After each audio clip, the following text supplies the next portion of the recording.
तो बेटा कल की क्लास कंटिन्यू करते हुए, कल जो हमने क्लासिकल मॉडल फिनिश किया था उससे आगे बढ़ेंगे आज। लेकिन ये देखेंगे कि जो लास्ट क्लास थी उसमें कोई पीवाईक्यू बन रहा है क्या। तो ये पीवाईक्यू का हैंडआउट जो मैंने आपको शेयर किया था, इसमें से कुछ पीवाईक्यू आप देख सकते हो, जैसे कि क्वेश्चन नंबर 4 को देख सकते हो। अब अगर आप चाहो तो घर पे ट्राई कर सकते हो इसे। show that full employment is logical conclusion of the macroeconomic classical macro model। ठीक है, मैंने आपको बताया था ये नियो क्लासिकल और क्लासिकल इंटरचेंजेबली यूज करना, क्योंकि बुक्स में इसके बारे में ये माइनर डिफरेंस को लेके कोई डिस्कशन नहीं है। तो वो नियो क्लासिकल क्लासिकल एक ही मॉडल है। ठीक है, तो ये क्लासिकल मॉडल जो है, इसकी लॉजिकल कंक्लूजन आपको पता होनी चाहिए। अब किस बेस पर बेस्ड है? Flexible prices and flexible wages. Real wages flexible होती हैं, प्राइसेस फ्लेक्सिबल होते हैं, इनके पास परफेक्ट इंफॉर्मेशन होती है। ठीक है, उसके बाद आपको ये भी पता है कि यहाँ पर परफेक्ट कंपटीशन भी होता है, तो सुपर नॉर्मल प्रॉफिट भी जीरो होता है, सारी इनकम लोगों के पास चली जाती है। सेज लॉ 100% अप्लाई होता है, क्योंकि मीडियम ऑफ एक्सचेंज का ही पर्पस रहता है मनी का।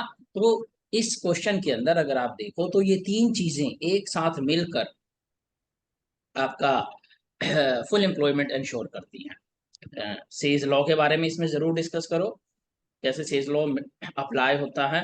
ठीक है, तो सेज लॉ को अप्लाई होने में दो तीन चीजें मदद करती हैं। एक तो money only medium of exchange है, दूसरा perfect competition plus perfect information. ठीक है, और फ्लेक्सिबल प्राइसेस हैं, फ्लेक्सिबल मनी वेजेस हैं। ये तीनों चारों चीजें मिलके इंश्योर करती है कि फुल एम्प्लॉयमेंट ही रहेगा। मींस जो एग्रीगेट सप्लाई कर आपका डिराइव हुआ है, उसके इक्विवेलेंट जो फुल एम्प्लॉयमेंट आउटपुट है हमेशा वही रहने वाला है। एडी हमेशा वर्टिकल एएस को ही इंटरसेक्ट करने वाला है। जस्ट प्राइसेस ऊपर नीचे चेंज होंगे, given what is the level of money. उसके अलावा ये लॉजिकल है कि हमेशा फुल एम्प्लॉयमेंट पे रिटर्न करें। ठीक है, अब एक क्वेश्चन नंबर 5 को भी इस पे इसके बेस पे देख सकते हो। Explain how equilibrium employment and real veg would change in a typical classical model if in the event of increase in supply of labour money wages become rigid. तो ये ना कॉम्बिनेशन है क्लासिकल का और कीन्स का, क्योंकि यहाँ पर आपका लेबर सप्लाई को बढ़ाया गया है लेबर मार्केट में, तो ऑब्वियसली आउटपुट बढ़ेगा। लेकिन उसका रियल वेजेस पे, एम्प्लॉयमेंट पे क्या इफेक्ट पड़ेगा? उस इफेक्ट उस इफेक्ट को शो करते आप क्लासिकल मॉडल के अकॉर्डिंग, मींस कोई रियल वेज चेंज नहीं होती, कोई एम्प्लॉयमेंट चेंज नहीं होती।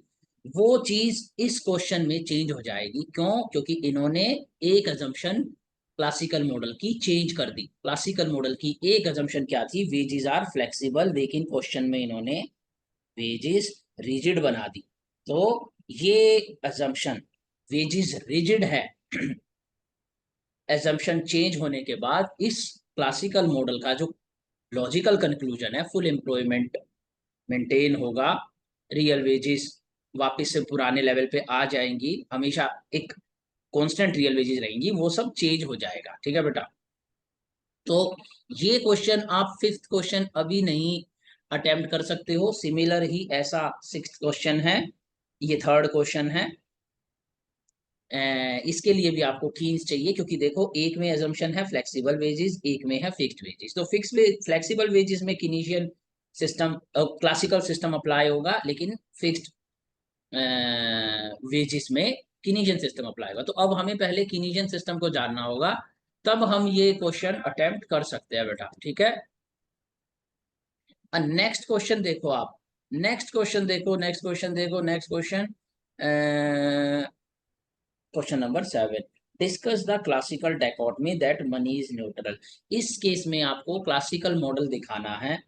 ठीक है, वर्टिकल एएस, और फिर आप क्या करके दिखा देना?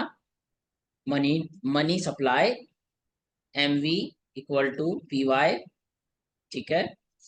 ये इसको हमने कन्वर्ट किया था कीनीशियन कैम्ब्रिज इक्वेशन में, ठीक है। के आ गया था आपका, पी वाई आ गया था, ठीक है। वो फिर हमने बोला था जितनी भी मनी सप्लाई होगी वो मनी डिमांड के अकॉर्डिंग इक्वल हो जाएगी। तो जब आप मनी बढ़ाओगे यहाँ पे तो आपका मनी डिमांड एग्रीगेट डिमांड करो, जो कि implicitly quantity theory of money पर बेस्ड है, वो AD1 से AD2 शिफ्ट हो जाएगा। और आप क्या देखोगे कि only prices are changing P2 P1 से, और आपका output still remaining at full employment level. तो आपने क्या दिखाया, that money is neutral. Money केवल प्राइसेस बढ़ा सकती है बट रियल वेरिएबल को अफेक्ट नहीं कर सकती। और उससे पहले आपको क्लासिकल डाइकोटोमी की डेफिनेशन लिखनी, ठीक है। अब ये 2-3 क्वेश्चन है, इसके बेसिस पे हो सकते हैं, ठीक है। और बाकी क्वेश्चन अब बाद में देखेंगे इनको। कुछ स्टूडेंट्स ने पूछा था कि कौन से क्वेश्चन इसके बेसिस पे देख सकते हैं, तो आप ये फिलहाल तो 2 क्वेश्चन देख सकते हो इसके बेसिस पे अटेम्प्ट करके, question number 4 and question number 7। Fifth अभी आप नहीं कर पाओगे। ये 2 क्वेश्चन देख रहे हो 2022 और 2021 के, ये क्वेश्चंस भी इम्पोर्टेंट है और इसका आंसर आपको अगले 2-3 क्लासेस में मिल जाएगा, लेकिन कुछ इंट्यूशन में आज भी आपको इसके बारे में बता पाऊंगा। इसमें आपसे ये पूछा गया है, क्वेश्चन रीड करो, what will be the shape of aggregate supply curve in the classical and Keynesian model.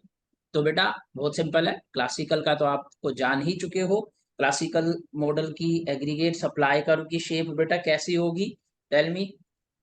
Vertical AS, vertical AS है बेटा, वर्टिकल एएस एग्रीगेट सप्लाई। और ये आपको इस क्वेश्चन में डिराइव करके दिखानी थी। डिराइव कैसे करके दिखाते, लेबर मार्केट को दिखाते पहले, लेबर डिमांड, लेबर सप्लाई, फिर उसका इंटरसेक्शन एम्प्लॉयमेंट, और फिर उसको गिवन कैपिटल स्टॉक के साथ, प्रोडक्शन फंक्शन के साथ, पूरा वो डायग्राम, वो तीनों चारों डायग्राम बना के आपको ये एग्रीगेट सप्लाई कर्व को शो करना था और इसे इंटरप्रेट करना था। फिर आपको बताना था कीनीजियन मॉडल का एग्रीगेट सप्लाई कर्व कैसा होता है। तो कीनीजियन मॉडल का एग्रीगेट सप्लाई कर्व, जैसे बहुत सारे स्टूडेंट्स ने और बहुत सारे कोर्सेज में और जगहों पे भी एक गलत एग्रीगेट सप्लाई कर्व दिखाते हैं आपको, वो प्योर कीनीजियन नहीं होता है। उसके बारे में मैं आज कुछ चीजें बताऊंगा।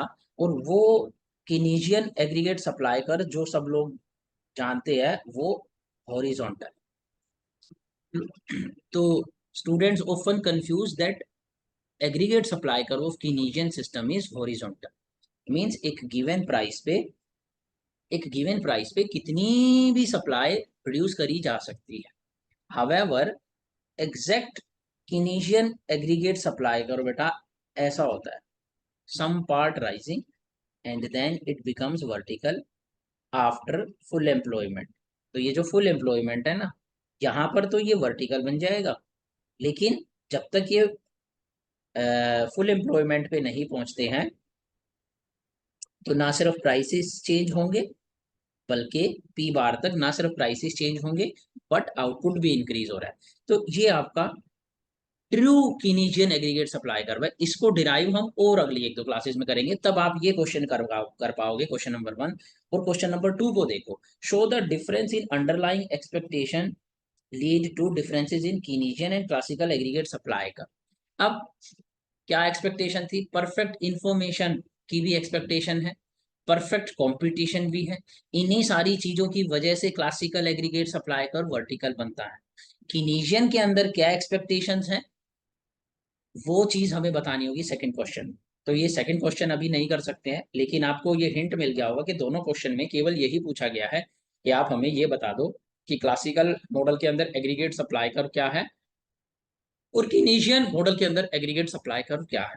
आपको जो नहीं करना है, जो ऑफन बड़ी मिस्टेक होती है, वो ये कि हमें Keynesian aggregate supply curve horizontal नहीं बनाना।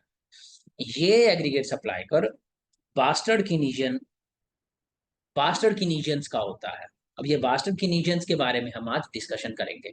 तो और इसके अलावा 3 क्वेश्चन और होंगे आज रिग्रेसिव एक्सपेक्टेशन से रिलेटेड, उनको टॉपिक खत्म करने के बाद देखेंगे। तो अब आप ना जैसे जैसे मैक्रो के लेक्चर होते जाएंगे, इन आपका एक जो काम है वो ये है कि आप रोज जो है पीवाईक्यू को देखना शुरू करो और इन पीवाईक्यू से लेक्चर्स को रिलेट करना शुरू करो, क्योंकि आफ्टर ऑल ये सारे पीवाईक्यू ही तुम्हें लिखने हैं। कितने लिखने चाहिए? आइडियली तो सारे ही लिख देने चाहिए, ठीक है। सारे तो 100 है, बट मैं इसके असाइनमेंट में 50-60 तो दूंगा आपको, ठीक है। तो अब ये देखते चलना, ठीक है। अच्छा, ये क्वेश्चन देख रहे हो आप? ये क्वेश्चन को भी आपको क्लास के बाद आज देखना है, ठीक है। क्वेश्चन नंबर 4 2021 में आया था। Explain how weakness of Keynesian speculative money demand for money have been identified in regressive expectation model, ठीक है। फिर क्वेश्चन नंबर 5 देखना है। इसके अंदर ये money demand, liquidity preference, regressive expectation के हेडिंग के अंदर क्वेश्चन नंबर 5 देखना है। Explain how Keynesian speculative money demand for money is restated in regressive expectation model. Point out its limitation. तो regressive expectation के आपके दो क्वेश्चन हो गए हैं यहाँ से डायरेक्ट, और एक क्वेश्चन और जो regressive expectation का है बेटा, वो ये वाला क्वेश्चन है, क्वेश्चन नंबर 15। आज की क्लास के बाद आपको ये क्वेश्चन नंबर 4, 5 और क्वेश्चन नंबर 15 देखना है, ठीक है। ठीक है, क्वेश्चन नंबर 15, ठीक है। इसको मैं क्लास में ही करा दूंगा, मतलब मैं दोबारा आऊंगा इसके ऊपर जब मैं टॉपिक पढ़ाऊंगा, ठीक है।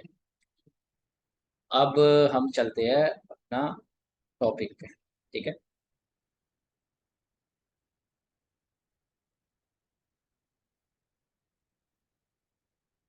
तो आज तीन चीजें करनी है।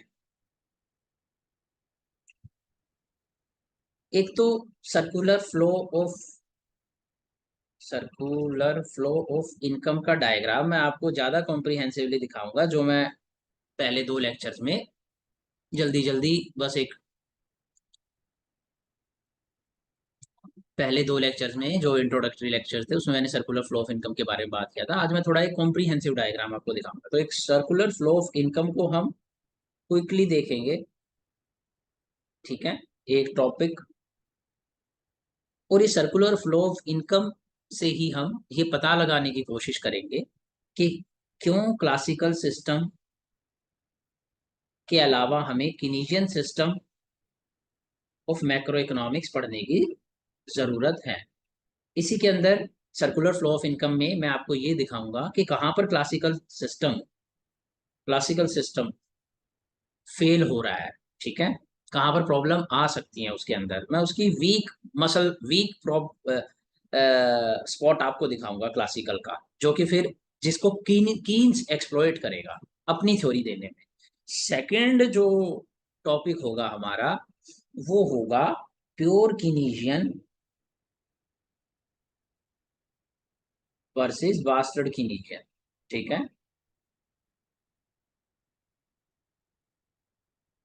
तीसरा टॉपिक होगा एक और, कि कीन्स की थ्योरी को जनरल क्यों बोला गया, general theory of employment interest, ठीक है, एंड इनकम। जनरल थ्योरी क्यों बोला गया इसे, एम्प्लॉयमेंट इंटरेस्ट इनकम, ये बुक का नाम था उसकी, कीन्स की। और लास्ट में आपको रिग्रेसिव एक्सपेक्टेशन मॉडल दिखाया जाएगा, जो कि आपके डायरेक्टली दो तीन क्वेश्चन करेगा, ठीक है। अब हम इनको करते हैं,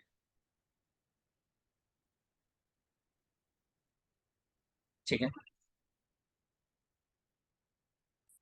तो ये डायग्राम आप एक पूरी की पूरी इकोनॉमी की पिक्चर बनाने के लिए यूज कर सकते हो।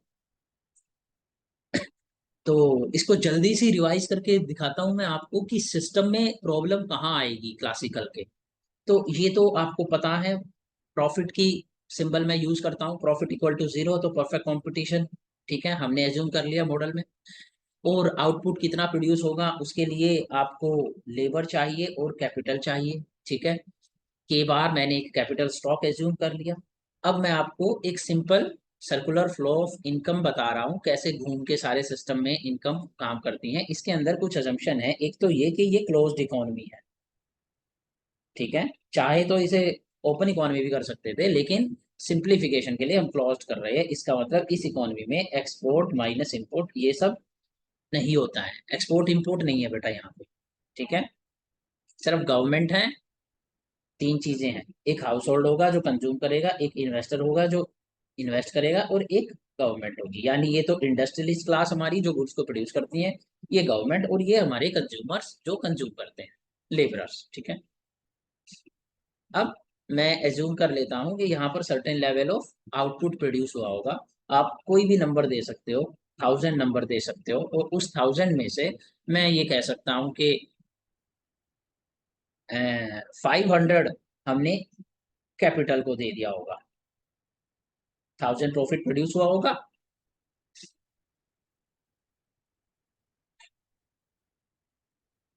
सॉरी, प्रॉफिट तो जीरो प्रोड्यूस हुआ होगा, बट हमने जो ये फैक्टर्स ऑफ प्रोडक्शन, लेबर और कैपिटल हायर करे होंगे, इनको पैसा तो आपको देना पड़ेगा। ठीक है, अब इनको पेमेंट करने के बाद जीरो प्रॉफिट बचेगा। मतलब हो सकता है इन्होंने प्रॉफिट अर्न करा हो, लेकिन इनकी सैलरी जब देंगे, लेबर की सैलरी देंगे, कैपिटल का रेंट देंगे, या के को आप लैंड भी समझ सकते हो, लैंड का रेंट देंगे, तो आपके पास कोई प्रॉफिट नहीं बचेगा। ये परफेक्ट कंपटीशन की अजम्पशन है फार्म के लिए। फार्म के पास जीरो प्रॉफिट है, फार्म ने जितनी भी अर्निंग करी वो सब फैक्टर्स को पे करने में चली गई। फैक्टर्स क्या होते हैं? जिन इनपुट्स को लेकर आप आउटपुट प्रोड्यूस करते हो। इनपुट्स यहाँ पर क्या है? कैपिटल और लेबर। अब मैं आपको क्या एज्यूम कर रहा हूं कि हम सिर्फ लेबरर के पॉइंट ऑफ व्यू से ये सर्कुलर फ्लो ऑफ इनकम को एक्सप्लेन कर रहे हैं। सिमिलर कैपिटल ओनर्स के साथ हो सकता है। इनको हम बोल सकते हैं कि कैपिटल ओनर्स, मशीन ओनर्स, या लैंड ओनर्स। ठीक है, तो हम ये कह सकते हैं कि जो सर्कुलर फ्लो ऑफ इनकम का कंसेप्ट लेबर पे अप्लाई होगा, सिमिलरली इन पर भी अप्लाई होगा। तो फॉर द टाइम बीइंग हम इस 500 500 आउट इनकम जो हमने कैपिटल ओनर को दी उसको भूल जाते हैं और सोचते हैं सिर्फ लेबर को जो 500 दी उसका क्या करना है। ठीक है,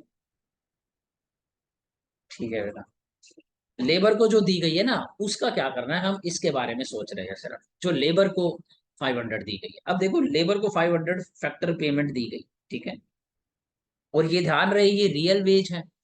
ठीक है, क्योंकि उन्हें तो रियल आउटपुट से मतलब है। तो अगर 500, यहाँ पर हम एक गुड को एज्यूम कर लेते हैं रियल टर्म में शो करने के लिए, चपातीस, 500 चपातीस प्रोड्यूस करेंगे, रियल वेज है वो। ठीक है, अच्छा यहाँ पर जो है रिजिड मनी वेजेस, नोट्स में नहीं लिखा हुआ है लेकिन इसका मतलब है रिजिड मनी वेजेस, ये है फ्लेक्सिबल मनी वेजेस। ठीक है, आप ये कर लेना। क्लासिकल के अंदर फ्लेक्सिबल मनी वेजेस होती हैं, परफेक्ट इंफॉर्मेशन होती हैं, तो मनी वेजेस एडजस्ट हो जाती हैं अकॉर्डिंग टू प्राइसेस। ये बात हमने करी थी, आपकी रियल वेजेस हमेशा मेंटेन रहती है। अब ये जो इनकम है 500 जाएगी हमारे हाउस होल्ड के पास। हाउस होल्ड क्या करेगा? इससे, इस 500 में से कुछ कंजप्शन करेगा, जिससे ये जो आउटपुट प्रोड्यूस हुआ है फार्म का, यहाँ पर आया होगा बिग बाजार में, यहाँ से इन्होंने ये गुड्स खरीद लिए। ठीक है, यानी 500 में से सपोज करो आप 300 के कंज्यूम कर लिया आपने, और 100 दे दिया आपने गवर्नमेंट को टैक्स, और 100 आपने कर लिया सेव, तो टोटल 500 हो गया। अब ये जो 100 है ये जाएगा बैंकिंग सिस्टम में, और ये जो 100 है ये जाएगा गवर्नमेंट के पास टैक्स में। अब गवर्नमेंट के पास भी दो ऑप्शन है, या तो गवर्नमेंट इससे गुड्स परचेज करे, तो गवर्नमेंट इससे गुड्स परचेज कर सकती है। लेट से कि 50 रुपीज का इसने गुड परचेज कर लिया, और बाकी 50 रुपीज इसने सेव कर ली, गवर्नमेंट ने भी सेव करके फाइनेंशियल मार्केट में डाल दी, यहाँ पर हो गया 150। अब ये 150 जो है इसको बोरो करेंगे हमारे प्राइवेट इन्वेस्टर्स, और इसको यहाँ से आपके मार्केट में ये गुड्स में वो परचेज करने के लिए वापस आ जाएगा। अब गुड्स को परचेज करने के लिए बेटा 150 रुपीज इन्वेस्टमेंट से आ गया, 300 कंजम्पशन से आ गया, और 50 डायरेक्ट गवर्नमेंट से आ गया, तो टोटल हो गया आपका 500। और सिमिलर एज्यूम कर लो जो कैपिटल को 500 दिए थे उसके साथ भी यही स्टोरी हुई होगी, तो सारा का सारा आउटपुट आपका फर्म का परचेज कर लिया गया। यानी कुछ भी सामान मार्केट में बचा नहीं है। और मैं ये कह सकता हूं कि aggregate supply equals to aggregate demand. जो डिमांड है उसको सप्लाई ने खुद ही क्रिएट कर लिया सेज लॉ से। सेज लॉ कहता था supply creates its own demand. और ऐसा क्यों हुआ? क्योंकि सारी एजम्पशंस हमने क्लासिकल मॉडल की लगाई हैं। जितनी भी मनी आई, 500 मैंने बोला चपाती की टर्म में, रियल टर्म में, उसको आपने या तो कंजम्पशन में लगाया, या तो आपने टैक्स दिए, या सेविंग में लगाया, उसको आपने होल्ड नहीं करा। ठीक है। एक और चीज यहाँ पर लिखी हुई है, बाय आरबीआई एक्सोजिनसली। मैंने आपको बोला था यहाँ पर quantity theory of money apply होगी, तो एम इक्वल टू के, कैम्ब्रिज वाली मॉडिफाइड क्यूटीएम लिख रहा हूं मैं सिंप्लीफिकेशन के लिए। सिंपल दूसरी क्यूटीएम भी लिख सकते हो, ये पी वाई मैंने बताया था आपको, या ऐसे भी लिख सकते हो M V equal to P Y. तो बेटा ये आपको पता ही है कि फिर प्राइस बढ़ जाएगा अगर मनी बढ़ाएंगे। तो ये मनी अगर इधर मैंने बढ़ा दिया आरबीआई ने, तो फिर प्राइस बढ़ेगा। ठीक है। तो जैसे ये 500 था, क्या कर सकते हो आप, ये 500 जो इनकम थी आपकी, ये डबल हो जाएगी फिर, क्योंकि प्राइस अगर बढ़ गया होगा तो रियल वेज क्या रहनी है, कांस्टेंट।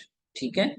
तो ये एक्चुअली में हैंड में कैश कितना होगा, मनी कितनी होगी, वो आरबीआई डिसाइड करता है। क्योंकि आरबीआई अगर वो चीज को बढ़ा देगा, फॉर एग्जाम्पल इसने डबल कर दी, पहले मनी भी 1000 ही थी, टोटल मनी आपकी एमवी एमवी के साथ आपकी 1000 ही बन रही थी। ठीक है बेटा, यानी 4 रहा होगा, वी 4 रहा होगा, और एम 250 रहा होगा, और उसे मल्टीप्लाई करके आपके 1000 बन रहे थे।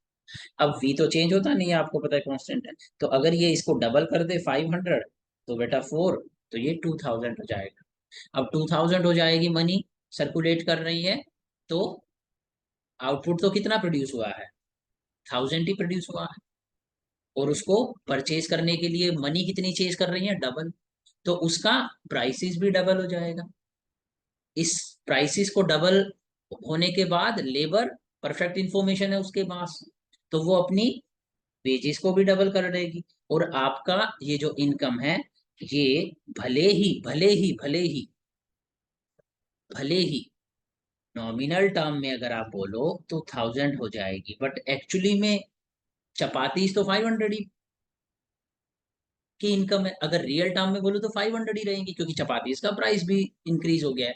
तो यहाँ पर ये बॉक्स मैंने सिर्फ इस चीज को इंडिकेट करने के लिए डाला हुआ है, ये बॉक्स मैंने इस चीज को इंडिकेट करने के लिए डाला हुआ है कि जो इन इकोनॉमी में करेंसी फ्लो कर रही है, इन मनी जो फ्लो कर रही है, और जो एक्चुअली में क्या डिटरमिन करती है, प्राइस को डिटरमिन करती है, वो यहां से आती है आरबीआई के सिस्टम से। तो आपको कितना कैश मिलेगा, 1000 मिलेगा, 500 मिलेगा, वो डिपेंड करता है प्राइसिस क्या है, उसी के अकॉर्डिंग आप मनी वेजेस बार्गेन करोगे। और प्राइसिस क्या है, वो किस पे डिपेंड करते हैं, कि इंजेक्शन कितना करा गया है करेंसी का, मनी सप्लाई का, बाय द आरबीआई। ठीक है। अब देखो, ये सारा सिस्टम मैंने आपको एक्सप्लेन करा कि कैसे हमारी पूरी की पूरी 500 की डिमांड वापस से आ जाएगी। अब ये 500 की डिमांड जब तक वापस आ रही थी, तब तक क्लासिकल मॉडल बहुत अच्छे से काम कर रहा था, और वर्ल्ड के अंदर मैक्रो इकोनॉमिक्स की कोई बात ही नहीं होती थी। सब लोगों को लगता था कि supply creates its own demand, तो जितना भी आप आउटपुट प्रोड्यूस करोगे, वो अपने लिए डिमांड जनरेट कर लेगा। तो इस सिचुएशन में ब्रिटिश गवर्नमेंट का दो ही फोकस थे 1900 से पहले, स्लेव ट्रेड और कॉलोनीज एक्वायर करना, कॉलोनीज एक्वायर करके उनका लैंड एक्वायर करना। ठीक है। तो क्यों, क्योंकि आउटपुट वाई पता है किससे बढ़ सकता है, सिर्फ जब आपके पास real capital, real factor of input जो होंगे उनसे बढ़ सकता है। रियल आउटपुट आपका केवल रियल वेरिएबल से बढ़ सकता है। रियल वेरिएबल है लेबर, तो आप कॉलोनीज बनाने पे आपका फोकस था, आप वर्ल्ड में ब्रिटिश एम्पायर को एक्सपेंशन में इनका फोकस था कि ज्यादा से ज्यादा लैंड एक्वायर किया जाए फॉरेन कंट्रीज का, उनके रिसोर्सेस, उनके खनिज पदार्थ, उनके नेचुरल रिसोर्सेज, ऑयल्स, पेट्रोलियम और ये लेबर, इन सबको यूज करके आप आउटपुट की प्रोडक्शन बढ़ाओ। क्यों? क्यों? क्योंकि आउटपुट की production will automatically ensure demand for it. आपको डिमांड के बारे में कोई फोकस नहीं था till this period of time, 1900 से पहले कर लीजिए बेसिकली, मतलब 1919 वर्ल्ड वॉर वन जब एंड हुआ, उससे पहले कोई डिबेट ही नहीं था डिमांड का। बिकॉज ये सोचा गया था कि supply creates its own demand. तो हमारा सारा फोकस वाई को इंक्रीज करने में था बेटा, और वाई को इंक्रीज करने पे था तो केवल फोकस था सप्लाई साइड को पुश करना। मींस आप केवल ये एग्रीगेट सप्लाई कर को राइटवर्ड पुश करे जा रहे हो, और आपको ये लगता है कि एग्रीगेट डिमांड तो खुद ही पुश होती चली जाएगी इसके साथ, और आप न्यू फुल एम्प्लॉयमेंट इक्विलिब्रियम पर पहुंचते रहोगे। आपको डिमांड की कोई प्रॉब्लम है ही नहीं। अब मैं आपको बताता हूं कि ये सिस्टम जो अच्छे से काम कर रहा था till the time of world war one, when the world war one ends, world war one के बाद रिसेशनरी सिचुएशन आती है वर्ल्ड में और डिमांड लैग करने लग जाती है। बहुत सारे एग्जांपल दे सकते हैं, सोल्जर्स की डेथ हो जाती है, तो कंज्यूमर्स, बहुत बड़े लेवल पे कंज्यूमर्स वर्ल्ड में डेप्लीट हो जाते हैं। जब तो पॉपुलेशन भी इतनी होती नहीं थी उस वर्ल्ड वॉर में, बहुत सारी पॉपुलेशन की डेथ हो जाती है। प्लस वॉर की सिचुएशन में आपको पता है कि कोई भी इन्वेस्ट नहीं करता है, ठीक है, इन्वेस्ट नहीं करता है। जब इन्वेस्ट नहीं करते हैं तो बेटा क्या होता है, ये वाला कंपोनेंट वीक होता है, ठीक है, ये वाला कंपोनेंट वीक होता है इन्वेस्टमेंट का। और इन्वेस्ट क्यों नहीं करते? क्योंकि पता ही नहीं है फ्यूचर में कौन सी कंट्री पर कौन सी कंट्री अटैक कर देगी और कौन सी गवर्नमेंट आ जाएगी, तो पॉलिसीज के बारे में सर्टेनिटी नहीं है, ठीक है। तो अब मैं आपको बताता हूँ कि इसमें डिमांड का थ्रेट कहाँ से आना शुरू हुआ। तो सब कुछ ठीक है, सब कुछ सही चल रहा है। अब इस सिचुएशन में सपोज करो कि ये जो हाउस होल्ड थे, इनके लिए मनी का रोल चेंज हो जाता है। मनी सिर्फ मीडियम ऑफ एक्सचेंज नहीं है, बल्कि कीनीजियन सिस्टम के अकॉर्डिंग ये लोग अपने घर में कैश को होल्ड करने लग जाते हैं। जूस होल्ड करने लग गए थे गोल्ड को बहुत सारे, क्योंकि आफ्टर वर्ल्ड वॉर ही उनकी कंट्री कौन सी होगी, हर कंट्री और यूरोप उन्हें निकालने में तुला हुआ था, सब अपनी कंट्री से उन्हें निकाल रहे हैं। तो वो लोग क्या करेंगे, ठीक है, वो करेंसी को होल्ड करने की कोशिश करेंगे और उसके लिए गोल्ड में उसको कन्वर्ट कर रहे थे, ठीक है। और कई लोग करेंसी को भी होल्ड करके बैठे हुए थे जो भी उनकी कंट्री की थी, कि क्या पता कब उस सारी करेंसी की जरूरत पड़ जाए उन्हें कंट्री से एस्केप करने के लिए। तो जो मनी थी वो ना सर्कुलर सिस्टम से, जो आपको मैंने अभी बताया 500 मैं कह दूं अगर रियल इनकम थी, और 1 रुपी का प्राइस था चपाती का, क्योंकि आरबीआई ने 250 करेंसी प्रिंट कर रखी है अलोंग विद 4 वेलोसिटी, तो 1000 मनी है, तो 1000 पेन है, वो 1000 चपाती है, तो 1 रुपी ही प्राइस चल रहा है। तो ये जो इनकम इनकी आ रही थी, इस इनकम में से ये बहुत बड़ा सिग्निफिकेंट पोर्शन 100 रुपीज का यहाँ होल्ड करने लग गए। तो अब बेटा कितने पैसे बचे? 400 बचे, 400। अब ये 400 ही जा रहे हैं सिस्टम में, या कह लीजिए इसके 300 गए यहाँ पर कंजम्पशन में, क्योंकि कंजम्पशन तो रिड्यूस होती नहीं है, डेली बेसिस पे जितनी चपाती खाते हो खाओगे ही, एक दो चेंज होती हैं, एवरेज मेंटेन ही रहती है। तो आपने 50 यहाँ पे इन्वेस्ट सेविंग्स के लिए काट लिया होगा, और टैक्सेस भी देने पड़ते हैं, तो टैक्सेस को भी मैं कर नहीं सकता, 100 ही है, तो अब तो ये हो गए, ज्यादा हो गया ना, कुछ काटना पड़ेगा। चलो कंजम्पशन कटवा देते हैं इनकी थोड़ी। अब देखो, 50, 250, 300, 400 और 100 गई होर्डिंग में। अब ये सोचो सारा सिस्टम, यहाँ पर 250 का गुड्स सेल हो गया, और 50 यहाँ से फाइनेंशियल मार्केट से आए, और ये 100 गवर्नमेंट को दे दिए, तो 100 गवर्नमेंट ने पूरे के पूरे स्पेंड कर दिए अपने। तो अब आपके 100 और आ गए, अब आपके पास हो गया 350। अब 50 रुपीज यहाँ पड़े हुए हैं बेटा फाइनेंशियल मार्केट में, और 100 पड़े हुए हैं यहाँ, ये तो है इसकी होल्डिंग। और ये 50 भी ना यहीं पड़े हुए हैं, ये चेंज नहीं हो रहे, ये इसको ना कोई बोरो करके इन्वेस्ट नहीं कर रहा, गवर्नमेंट भी इसे बोरो करके इन्वेस्ट नहीं कर रही है। लेट्स एज्यूम कि गवर्नमेंट के पास जो टैक्स था उसने वो अपना स्पेंड कर दिया। अब ये 50 गवर्नमेंट भी नहीं इन्वेस्ट कर रही है, ये 50 आइडियली प्राइवेट सेक्टर को इन्वेस्ट करना चाहिए, जिससे ये 50 की डिमांड आ जाए हमारे पास यहाँ से, ये इन्वेस्टमेंट। लेकिन प्राइवेट सेक्टर, मैंने आपको बताया एनिमल स्पिरिट्स डाउन है, डरा हुआ है प्राइवेट सेक्टर, ठीक है। तो ये इन्वेस्टमेंट पे चेंज ही नहीं आ रहा है, इन्वेस्टमेंट 50 से इंक्रीज ही नहीं हो रही है, तो आपकी जो डिमांड है बेटा यहाँ पर 150 से रिड्यूस हो गई है। और ये 150 से जैसे ही रिड्यूस हुई, हमारा ES not equal to AD की प्रॉब्लम स्टार्ट हो गई, और हमारा सेज लॉ ब्रेक हो गया, और हम क्या कहने लगे, एग्रीगेट डिमांड डेफिशिएंट। अब कीन्स इन्हीं चीजों पर रिसर्च कर रहा था कि डिमांड गई कहाँ। तो जब उसने रिसर्च करा तो उसको ये बातें पता चली कि लोग एक तो मनी को होल्ड करते हैं, तो मनी का सिर्फ एक पर्पस नहीं है कि वो मीडियम ऑफ एक्सचेंज है और उसे उससे कोई बॉन्ड खरीद लेंगे, बल्कि वो सिर्फ कैश को सिर्फ कैश के लिए भी रख सकते हैं, स्पेक्यूलेट करने के लिए भी रख सकते हैं कैश को। उन्हें पता नहीं है कि कुछ भी बॉन्ड अगर वो खरीदेंगे तो उसका रिटर्न कितना होने वाला है, हो सकता है वो बॉन्ड की वैल्यू गिर जाए, उस कंपनी की वैल्यू गिर जाए क्योंकि वॉर चल रहा है, उस कंपनी का रिटर्न देने में प्रॉब्लम हो, उसे यील्ड देने में प्रॉब्लम हो, तो हम कैश में ही रख लेते हैं क्योंकि nobody was trusting anyone. तो जब ऐसा होता है तो लोग सिर्फ करेंसी पर भी ज्यादा भरोसा करते हैं, ठीक है। और आपको मैं बताऊं, जब वर्ल्ड में ऐसा होता है तो लोग सिर्फ डॉलर पे भरोसा करते हैं, तो सब डॉलर में कन्वर्ट करने लग जाते हैं, ठीक है। एनीवे वो सेपरेट चीज है, फिर कभी इसको रिलेट करेंगे। लेकिन यहाँ पर ये जो सर्कुलर फ्लो ऑफ इनकम में लीकेज आनी शुरू हुई बेटा, ये तुम इस डायग्राम से देख सकते हो कि कुछ पैसा यहाँ जाने लगा, और कुछ पैसा जो ये फाइनेंशियल मार्केट में था, जो कि इन्वेस्टमेंट इन्वेस्टमेंट जिससे इन्वेस्टमेंट करके हम सर्कुलर फ्लो ऑफ इनकम को मेंटेन करते, वो भी लीक होने लगा। और उसके लीकेज होने के मैं आपको कीनीजियन सिस्टम में दो रीजंस बताऊंगा।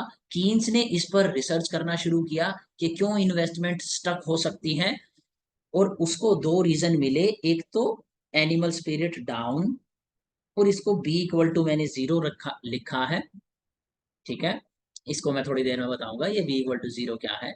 दूसरा लिक्विडिटी ट्रैप, इस लिक्विडिटी ट्रैप को भी आज आपको मैं समझाऊंगा कि इसका मतलब क्या है। तो आपके पास तीन रीजंस हैं, तीन रीजंस यहाँ पर तुम्हें दिखाई दे रहे हैं, सर्कुलर फ्लो ऑफ इनकम में प्रॉब्लम क्रिएट कर सकते हैं।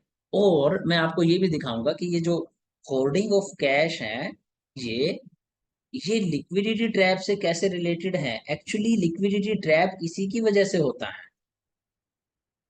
इसी की वजह से लिक्विडिटी ट्रैप होता है, ये होर्डिंग ऑफ मनी। सॉरी, ये मैंने कांट वाले पे क्लिक कर दिया, तो नीचे है ये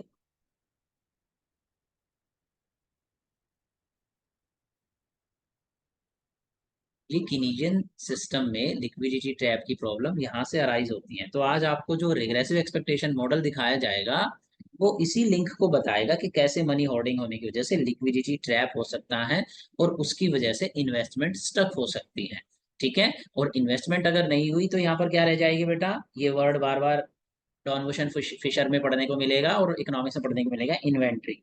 इन्वेंट्री का मतलब होता है स्टॉक, स्टॉक। अब स्टॉक नेगेटिव भी हो सकता है अगर सारा सामान बिक गया है तो, और डिमांड ज्यादा है, और पॉजिटिव भी हो सकता है अगर आपके पास प्रोडक्शन ज्यादा है 100 लेकिन डिमांड 80 है, ठीक है,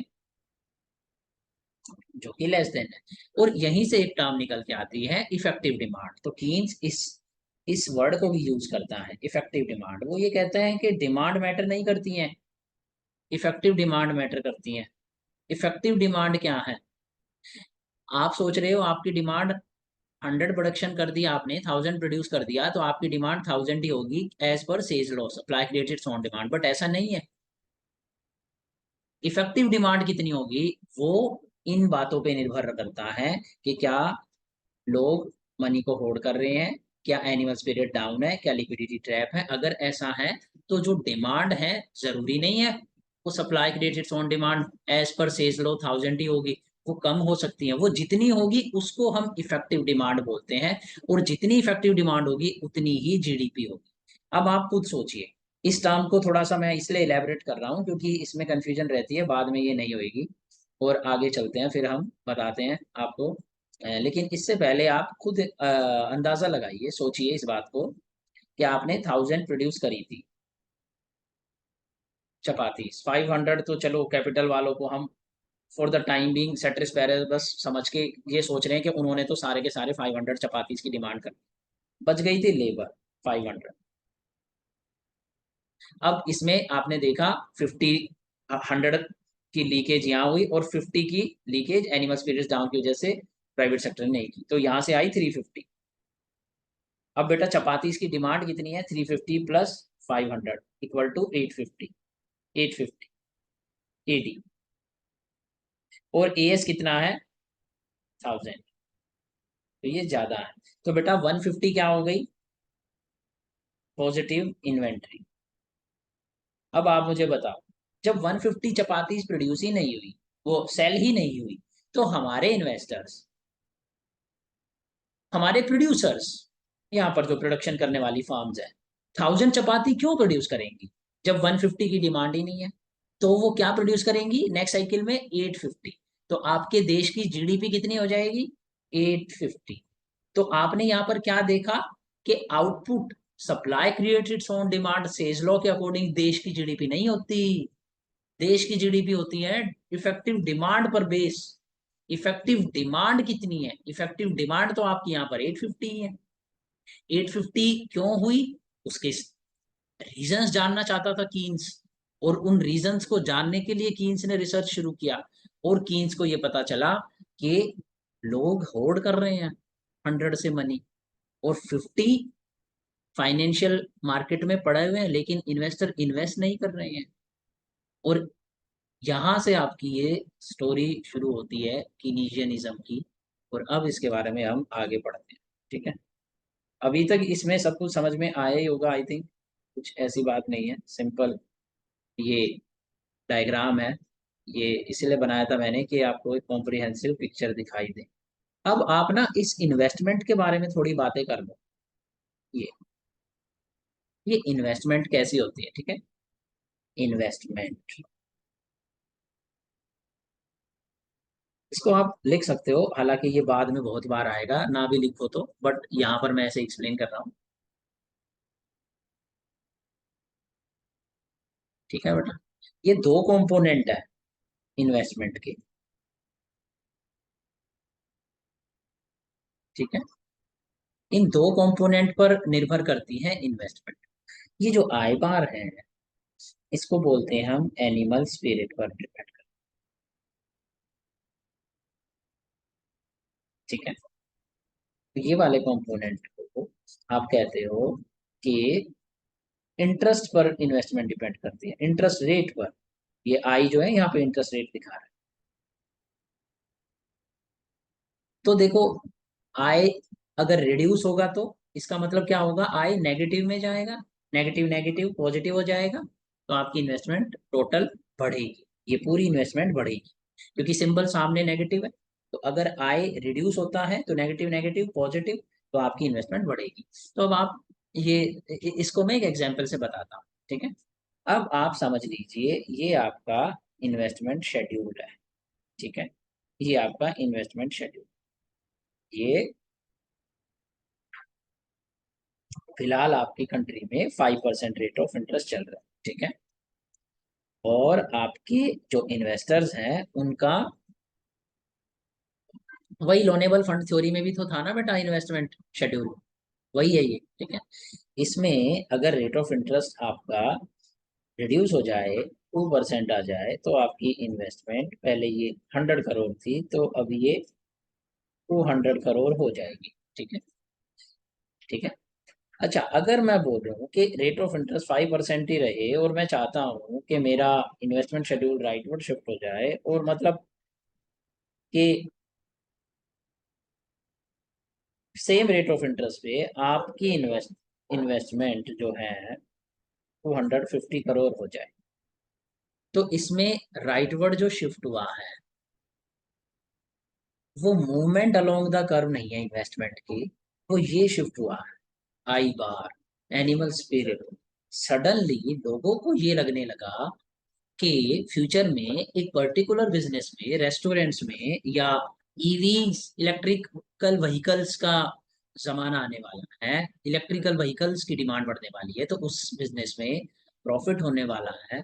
तो इन्वेस्टर्स के एनिमल स्पिरिट्स पॉजिटिव हुए, उनके सेंटिमेंट्स ऑप्टिमिस्टिक हुए, और इस वजह से वो सेम सेम ब्याज दर पर, सेम रेट ऑफ इंटरेस्ट पर जो जिस पर लोन दिया जा रहा है, they are willing to invest मोर।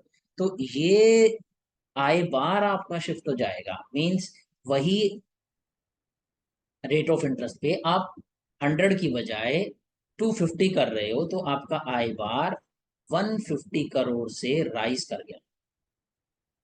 ठीक है। तो एक तो इन्वेस्टमेंट इसलिए बढ़ सकती है।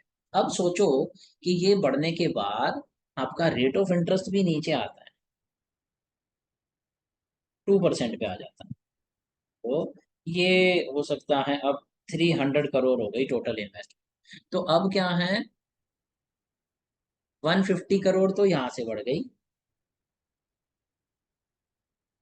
ठीक है बेटा। ठीक है।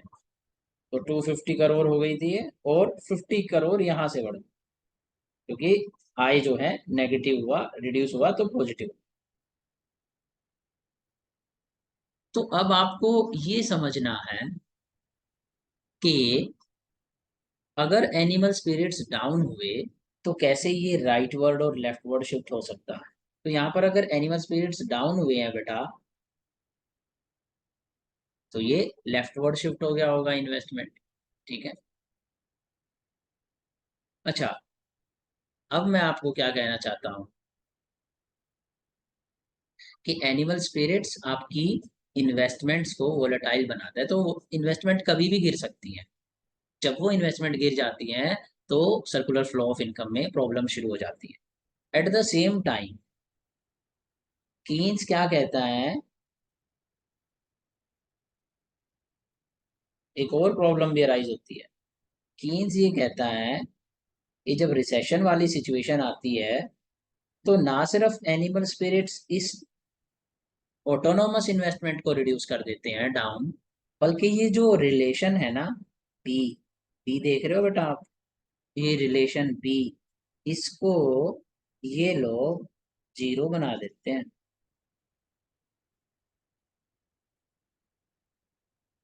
जीरो भी बना देते हैं। यानी इंटरेस्ट रेट से आपकी इन्वेस्टमेंट का रिलेशन ब्रेक हो जाता है, जो कि क्लासिकल मॉडल में आपने क्या देखा था कि जब रेट ऑफ इंटरेस्ट चेंज होगा, रिड्यूस होगा, तो कुछ प्राइवेट इन्वेस्टमेंट रिवाइव हो जाएगी, बढ़ेगा तो कुछ प्राइवेट इन्वेस्टमेंट घट जाएगी। लेकिन ये जो वो इस चीज को जो इंश्योर करती है सेंसिटिविटी, रेट ऑफ इंटरेस्ट से मेरी सेंसिटिविटी, मैं एक इन्वेस्टर हूँ और मैं देखता रहता हूँ रेट ऑफ इंटरेस्ट अगर कम हो रहा है तो ठीक है, प्रॉफिटेबल हो सकता है बिजनेस, बोरो कर लेता हूँ और इन्वेस्ट कर देता हूँ। तो वो रिलेशन ब्रेक हो जाता है जब रिसेशनरी सिचुएशन होती है। तो कीन्स ये भी बोलता था, एनिमल स्पिरिट्स ना सिर्फ पुअर होने की वजह से, एनिमल स्पिरिट्स ना सिर्फ ऑटोनोमस इन्वेस्टमेंट को फ्लक्चुएट करते हैं, बट जो आपका रेट ऑफ इंटरेस्ट के साथ रिलेशन है इन्वेस्टमेंट का, वो भी ब्रेक हो जाता है। और फिर आपका इन्वेस्टमेंट शेड्यूल पता है कैसा दिखने लगता है, ऐसा दिखने लगता है। मीन्स रेट ऑफ इंटरेस्ट कितना भी नीचे गिर जाए, बट इन्वेस्टमेंट आपकी 100 करोड़ चेंज नहीं हो रही है। तो यानी वर्टिकल हो गया, रिलेशन ही खत्म हो गया, बी इक्वल टू जीरो हो गया। तो इसलिए मैंने इसको यहाँ पे बी इक्वल टू जीरो भी लिखा हुआ है। ठीक है। अब रही बात आपकी लिक्विडिटी ट्रैप क्या होता है। तो नाम को सोच के देखो जरा, नाम को सोच के देखो।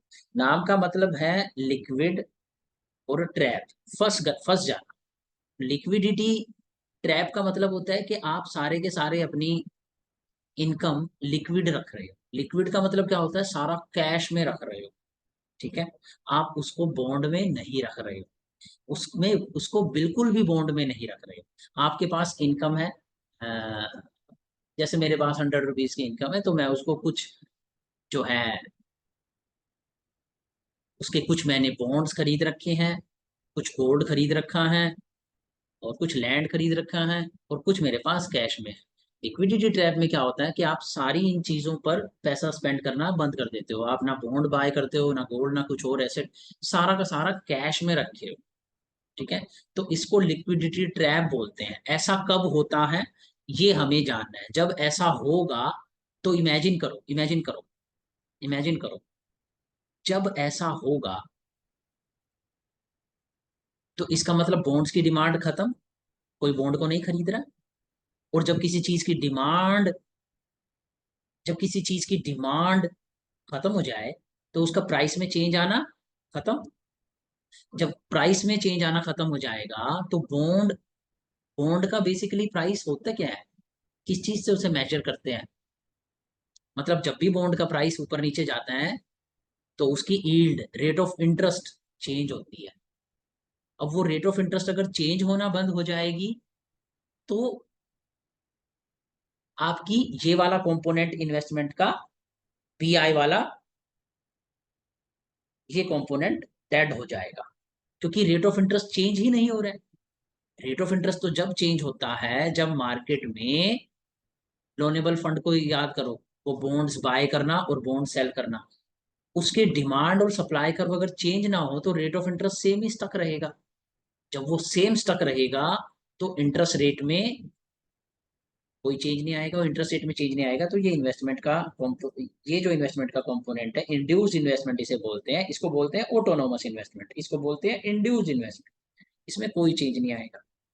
और जब ऐसा होता है तो उस लिक्विडिटी ट्रैप की सिचुएशन में भी कितना भी अ, जो है मनी सप्लाई बढ़ाया जाए घटाया जाए, उससे कोई चेंज नहीं होगा, क्योंकि लोग कुछ बॉन्ड्स वगैरह कुछ बाय नहीं करेंगे, सिर्फ लिक्विड लेके बैठ जाएंगे। और इस वजह से उस लिक्विडिटी ट्रैप में जब इंटरेस्ट रेट चेंज नहीं होगा तो इन्वेस्टमेंट भी कोई चेंज नहीं होगी, और हम लोग बिलो फुल एम्प्लॉयमेंट इक्विलिब्रियम में स्टक हो जाएंगे। अब यहाँ पर थोड़ा सा ग्रे एरिया है, क्योंकि तुम्हें रेट ऑफ लिक्विडिटी ट्रैप का रिलेशन मेरे को बॉन्ड से समझाना है, यही मैं आगे करने वाला हूँ। ठीक है, तो इसी बात को लेक्चर के बाद में रिलेट करके देखना। ठीक है, तो अब ये थोड़ा सा हिस्टोरिकल है, कुछ नहीं है, इसको मैंने बता ही दिया है। 19th सेंचुरी में demand was not a problem for UK, as had it had large colonies. Entire focus was on augmenting supply side. Demand was taken for granted due to Say's law. It was assumed everything produced will be purchased as per Say's law. फिर Kaizer William 1890s world politics शुरू होती हैं। प्रशिया को Bismarck ने Germany बनाया था। उसके बाद काइजर विलियम को सपोर्ट करा और बोला कि आप वर्ल्ड अफेयर्स में इंटरेस्ट शो करो, क्योंकि एक कंट्री का एक कंट्री का जीडीपी किस पर निर्भर है बेटा? डिमांड पे तो है नहीं, सेल्स लो चल रहा है, सप्लाई पर है। और ये के बार और एल पर निर्भर है। तो सारी कॉलोनीज रिटेन लेके बैठा हुआ है, तो हम क्या करेंगे? हमें भी तो स्लेव्स चाहिए और हमें लैंड और रिसोर्सेज भी चाहिए। तो यहाँ से शुरू होती है fight for colonies, for industrial goods market. Industry के गुड्स मार्केट में जाए तो बिकने भी तो चाहिए, उसके लिए कॉलोनीज की मार्केट चाहिए और वहां से रिसोर्सेज चाहिए जो कि फैक्ट्रीज के अंदर एम्प्लॉय करे जा सके, रॉ मटेरियल चाहिए। ठीक है, इसी और फिर ये वर्ल्ड वॉर 1 में कल्मिनेट हुआ और फॉलिंग डिमांड हुई। ठीक है, तो classicals proposition, supply creates its own demand even in short run due to flexible wages and prices flexibility failed to explain the sustained unemployment equilibrium. तो क्लासिकल कहते थे कि फुल एम्प्लॉयमेंट इक्विलिब्रियम मेंटेन रहेगा, लेकिन वो फेल होने लगता है 1920s के अंदर। और अब उसको जानने की कोशिश करेगा Keynes. Keynes provided a different diagnosis of unemployment equilibrium in short run. उसने कहा कि कुछ प्रॉब्लम है जो सेज लॉ को इम्प्लीमेंट करने में रोक रही है, और शॉर्ट रन के अंदर फुल एम्प्लॉयमेंट इक्विलिब्रियम मेंटेन हो, यानी हम हमेशा एग्रीगेट सप्लाई और वर्टिकल और वाईएफ देश की जीडीपी मेंटेन हो, ये जरूरी नहीं। हो सकता है मनी होर्डिंग हो रही हो सकता है P इक्वल टू 0 हो गया हो, एनिमल स्पिरिट्स डाउन हो, और हो सकता है लिक्विडिटी ट्रैप हो, और लिक्विडिटी ट्रैप हो भी समझेंगे। Thus, a great debate started about explaining macroeconomic equilibrium. तो 1 जनवरी 1935 को कीन्स ने अपनी बुक लिखी, एक लेटर लिखा जॉर्ज बर्नार्ड शॉ को। जॉर्ज बर्नार्ड शॉ उसका फ्रेंड था। जॉर्ज बर्नार्ड शॉ को एक लेटर लिखा, उस लेटर में लिखा, there is a book I am going to write, and this book going to start a debate which will remain for a very very long period of time in human history. तो इतना visionary था Keynes कि उसको book लिखने से पहले ही पता था कि एक बहुत लंबा डिबेट होने वाला है। तो ये ऐसे टाइप के लोग बहुत विजनरी होते हैं, वो फ्यूचर देख लेते हैं कि हम जो काम कर रहे हैं उसका क्या इम्पैक्ट पड़ने वाला है लॉन्ग टर्म में। ये जॉर्ज बर्नार्ड शो को ये बुक लिखता है, और आज भी कीनीजियन वर्सेस क्लासिकल ही चल रहा है, अलग अलग फॉर्म्स में मॉडिफाई होके। ठीक है। अब आगे थोड़ा सा इसको पढ़ोगे तो आपको समझ में आने लगेगा, क्योंकि आपको समझ में आने लगेगा कि कीन्स विजिबल हैंड की बातें क्यों कर रहे हैं। क्योंकि यहाँ पे देखो, ये जो 50 रुपीज की सेविंग्स पड़ी रह गई और एनिमल स्पिरिट्स डाउन है और इन्वेस्टमेंट नहीं हो रही है, तो आपको नहीं लगता कि कीन्स ये बोलेगा ब्रिटिश गवर्नमेंट को कि गवर्नमेंट आप बोरो कर लो ना प्लीज, और फिर आप परचेज कर लो ना, तो साइकिल पूरी हो जाएगी।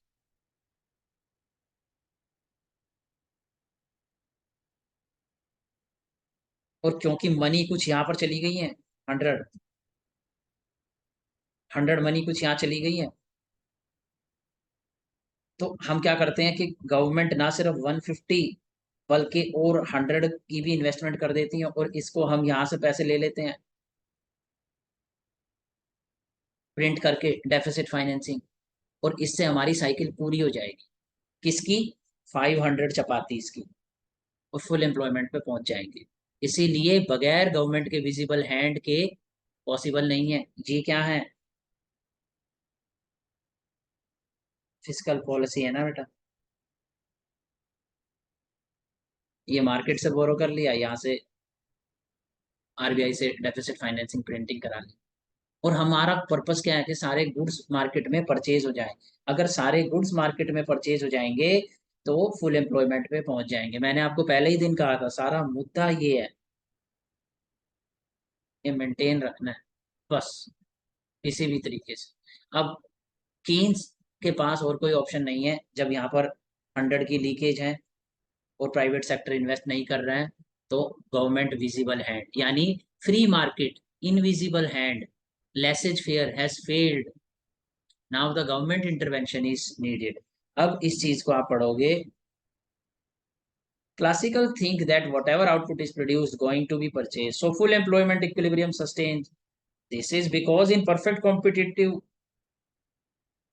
competition factors labor capital both have been given their marginal product, hence produced product is exhausted, means सारी income जो भी प्रोड्यूस करी गई उनको दे दी गई है। further the income earned by household is neither going to be consumed, is either going to be, neither कह रहा हूं, is either going to be consumed or invested. They won't hoard this income in cash, hence everything produced would be purchased. That's oversimplification. Why? Keynes argued there are several possibilities due to which whatever earned is need not to be spent. If money has speculative motive, then household does not necessarily need to invest in bonds. So here demand would leak from circular flow of income. Note that all this is happening just because of liquidity preference theory of Keynes. अब ये एक equation है, ये आपको आगे समझ में आएगी। मनी डिमांड के दो कंपोनेंट होते हैं, आज ये बताऊंगा मैं। ये ट्रांजैक्शन कंपोनेंट, ये स्पेक्युलेटिव कंपोनेंट, इसको मैं अभी एक्सप्लेन करूंगा थोड़ी देर। लेकिन आपको इंट्यूशन समझ में आ गई कि लिक्विडिटी प्रेफरेंस के अंदर, मेरे प्रेफरेंस का मतलब मैं क्या प्रेफर करूंगा, बॉन्ड में पैसा रखना प्रेफर करूंगा या सारा कैश में। तो लिक्विडिटी ट्रैप में क्या होता है, सारा कैश में रखना prefer. Out of liquidity trap क्या होता है, कुछ बॉन्ड में रखना प्रेफर करूंगा अपनी मनी को, कुछ कैश में रखना, इनकम को कुछ कैश में रखना प्रेफर करूंगा। लिक्विडिटी ट्रैप में बॉन्ड बिल्कुल भी बाय नहीं करने हैं, सारा कैश में रखना प्रेफर करूंगा। ये लिक्विडिटी ट्रैप होता है। जब ऐसा होता है तो प्रॉब्लम हो जाती है इकोनॉमी में। मैं आपको उसको फ्यूचर मतलब धीरे धीरे आप उस चीज को अप्रिशिएट करोगे, समझ में आएगा। Second, even if household does not speculate and invest his saving in bank, कोई स्पेक्यूलेट ना करे और सारी इन्वेस्टमेंट्स बैंक के अंदर कर दे, there is no guarantee that investor would borrow the amount and would invest if animal spirits are down. वही बात जो मैंने ऊपर आपको बताई। Again, even if there is all perfect, still money wage inflexibility can lead economy to stuck at below full employment equilibrium for a very long time in the absence of visible hand of government. अगर मैंने अभी तक क्या बताया कि ये बढ़ा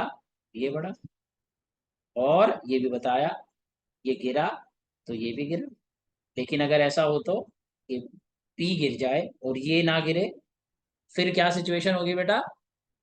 real veg, real veg क्या होगी? इंक्रीज। और जब रियल वेज इंक्रीज होगी तो प्रॉफिट मैक्सिमाइजिंग फर्म क्या करेगी? लेबर डिमांड कर्व कैसा था? लेबर सप्लाई कर्व,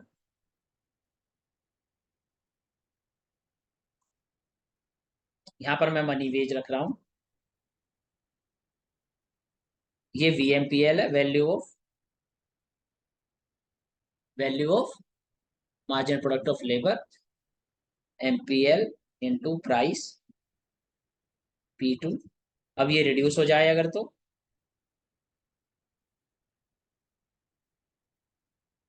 क्यों? क्योंकि एमपीएल इंटू P1। P1 क्यों रिड्यूस हो गया? क्योंकि कुछ स्टॉक्स, कुछ स्टॉक गुड्स का सेल नहीं हुआ, इन्वेंट्री पॉजिटिव हो गई, तो गुड्स की डिमांड कम है तो प्राइस गिर गया, आपकी चपाती का, आपके पेन का। तो जो वैल्यू निकल के आनी है मार्जिनल प्रोडक्ट से वही कम हो गई, तो फिर वैल्यू ही कम हो गई, जो मेरे को आपकी लेबर से वैल्यू मिलनी है काम करा के तुमको। मैं एक चपाती प्रोड्यूस करा था जिसका प्राइस 2 रुपए था, तो वो 20 की, जिसका प्राइस 2 रुपए था तो वो 2 की वैल्यू, एक चपाती आप प्रोड्यूस करते 2 रुपीज की वैल्यू आपने मुझे प्रोड्यूस करके दी, तो मैं ज्यादा से ज्यादा तुम्हें कितनी वेज दे सकता था? 2। अब आपने चपाती एक प्रोड्यूस करके दी, उसका प्राइस ही गिर गया 1, अब मैं कैसे दे दूं तुम्हें मनी वेज? 2 नहीं दे सकता, मेरा तो लॉस हो जाएगा। तो मेरी हर मेरी गिवन वेज जो थी नॉमिनल वेज, ये क्या, ये 10 नॉमिनल वेज लगा लो, इस 10 नॉमिनल वेज पे मेरी ये डिमांड फॉर लेबर रिड्यूस हो गई। पहले मैं प्रॉफिट मैक्सिमाइजेशन के अकॉर्डिंग 100 लेबर एम्प्लॉय कर रहा था, अब गिर गई। अब बेटा देखो, ये मनी वेजेस अगर डाउनवर्ड फ्लेक्सिबल हो और ये भी चपाती अगर 10 की थी, प्राइस 5 का हो गया, तो अगर ये बंदा भी अपनी मनी वेज को 5 कर दे तो इसका लेबर सप्लाई कर नीचे आ जाएगा। और देखो फिर से पूरी की पूरी 100 लेबर एम्प्लॉय हो गई, फुल एम्प्लॉयमेंट हो गया। फुल एम्प्लॉयमेंट मतलब corresponding full level of full employment मतलब फिर आउटपुट भी, ये एम्प्लॉयमेंट फुल तो आउटपुट फुल, तो आपका एग्रीगेट सप्लाई कर वाई फुल। लेकिन अगर इसने मनी वेज फ्लेक्सिबल नहीं करी तो नीचे नहीं लेके आया तो मनी वेज ज्यादा रहेगी यहाँ पे। ये 8 कर लीजिए, लेबर सप्लाई कर में कोई चेंज नहीं आया, वो एक्सेप्ट करने के लिए रेडी नहीं है, डाउनवर्ड इनफ्लेक्सिबल। जबकि लेबर डिमांड में चेंज आ गया तो ये मनी वेज 8 होगी और आपकी एम्प्लॉयमेंट जो होगी लेबर की 80 होगी। 80 तो इसका मतलब आउटपुट कम हो गया और आपका प्रोडक्शन एग्रीगेट सप्लाई भी कम, फुल एम्प्लॉयमेंट नहीं रही। तो ये वाली आर्ग्यूमेंट भी है, ठीक है, ये वाली आर्ग्यूमेंट भी है। अगर सारी चीजें वो लीकेज वगैरह नहीं हुई ना, सब कुछ ठीक रहा, इन्वेस्टर के स्पिरिट्स भी ठीक रहे, सारी चीजें ठीक रही, तब भी हम बिलो फुल एम्प्लॉयमेंट इक्विलिब्रियम पे स्टक हो सकते हैं। ये मतलब था इस पैराग्राफ का। Even if there is all perfect, still money wage inflexibility can lead economy to stuck at below full employment equilibrium for a very long time in the absence of visible hand of. अब ये general theory का word आता है, जो मैंने आपको बताया था, हम पढ़ेंगे कि जनरल थ्योरी क्या है। जनरल थ्योरी का मतलब यहाँ पर ये है, कीन्स की general theory of interest output and employment.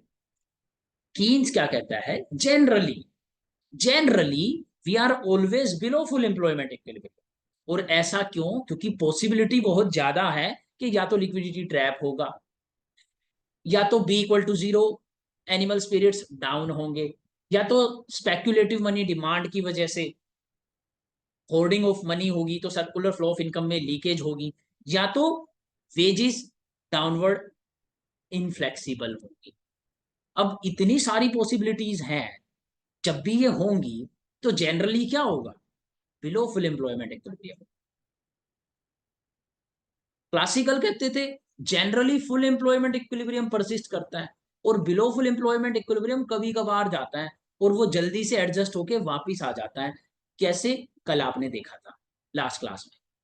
Keynes ये कह रहा है कि जनरली फुल एम्प्लॉयमेंट नहीं होता, 99% टाइम बिलो फुल एम्प्लॉयमेंट होता है। 1% टाइम वो तो चांस की बात है, कभी सारी सिचुएशन हैप्पी है कि मनी वेजिस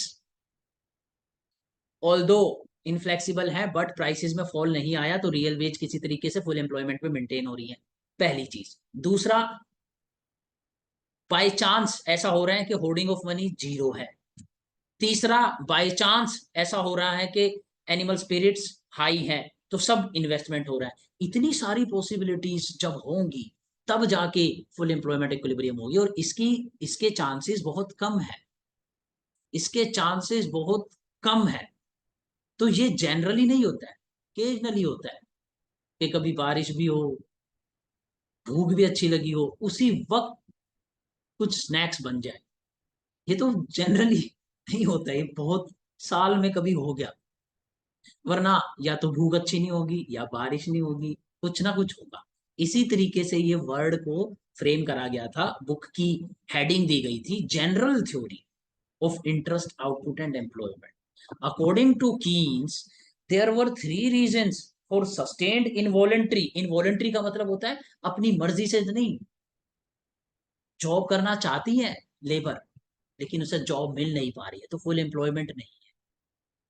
सस्टेन्ड इन इनवॉलेंट्री, या हम इसको इंटरचेंजेबली आप बुक्स में देखा करोगे, या तो इनवॉलेंट्री एम्प्लॉयमेंट इक्विलिब्रियम, या तो बिलो फुल एम्प्लॉयमेंट इक्विलिब्रियम। ज्यादातर आपको बिलो फुल एम्प्लॉयमेंट इक्विलिब्रियम का वर्ड दिखाई दिया। तीन रीजन हो सकते हैं बिलो फुल एम्प्लॉयमेंट इक्विलिब्रियम के परसिस्ट होने के। इन जनरल क्योंकि ये बात समझ में आनी जरूरी है, इसके बेसिस पे बहुत सारे पीवाई क्यू है। बार बार वो आपसे पूछेंगे कि जनरल थ्योरी कौन सी है, जनरल क्यों बोला गया है। तो wage money rigidity, imperfect labour market, मतलब जहां पर परफेक्ट कंपटीशन में और परफेक्ट इंफॉर्मेशन में तो वेज फ्लेक्सिबल होती थी, जल्दी से एडजस्ट हो जाती थी। यहाँ पर इम्परफेक्ट है, इंफॉर्मेशन भी इम्परफेक्ट है, लेबर को पता ही नहीं चल रहा है, प्राइसेस नीचे चले गए हैं तो वो अपनी वेजेस को डाउन करेंगे तब भी उनको सेम नंबर ऑफ चपाती मिलेगी। उनमें इतनी कॉमन सेंस ही नहीं है, उनको पता ही नहीं है कि वेजेस को डाउनवर्ड फ्लेक्सिबल बनाना है।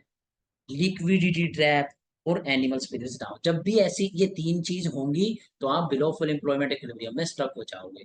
फिर ये बाद में ही आएगा, इसको कुछ ज्यादा सोचो मत, मैं इसको रिलेट कराऊंगा। ये एक टर्म है बेसिकली, एक नया स्कूल ऑफ थॉट निकल के आएगा 1940s में, नियो क्लासिकल सिंथेसिस, जिसको कंबाइन कर देंगे कीन्स की क्लासिकल्स को। तो फॉर द टाइम बिंग इसको ज्यादा सोचो, इसको जाने दो, ठीक है, बाद में आएगा। So Keynesian model is much comprehensive then. अब मैं इस किनीजियन मॉडल को और आईएसएलएम मॉडल को, जिसको कि आप किनीजियन समझते हो, उसको मैं डिफ्रेंशिएट करके दिखा रहा हूँ और कंपेयर करके दिखा रहा हूँ कि दोनों एक जैसे नहीं है। तो थोड़ा ज्यादा हो गया होगा, थोड़ा सा ब्रेक ले लो 1-2 मिनट, फिर आगे काम करते हैं। तब तक इतना आइडिया ले लो, इसको थोड़ा रिवाइज कर लो, रिवाइज कर लो। Circular flow of income maintain करना था, जब तक circular flow of income maintain है everything is happy, supply creates its own demand, Say's law is applicable.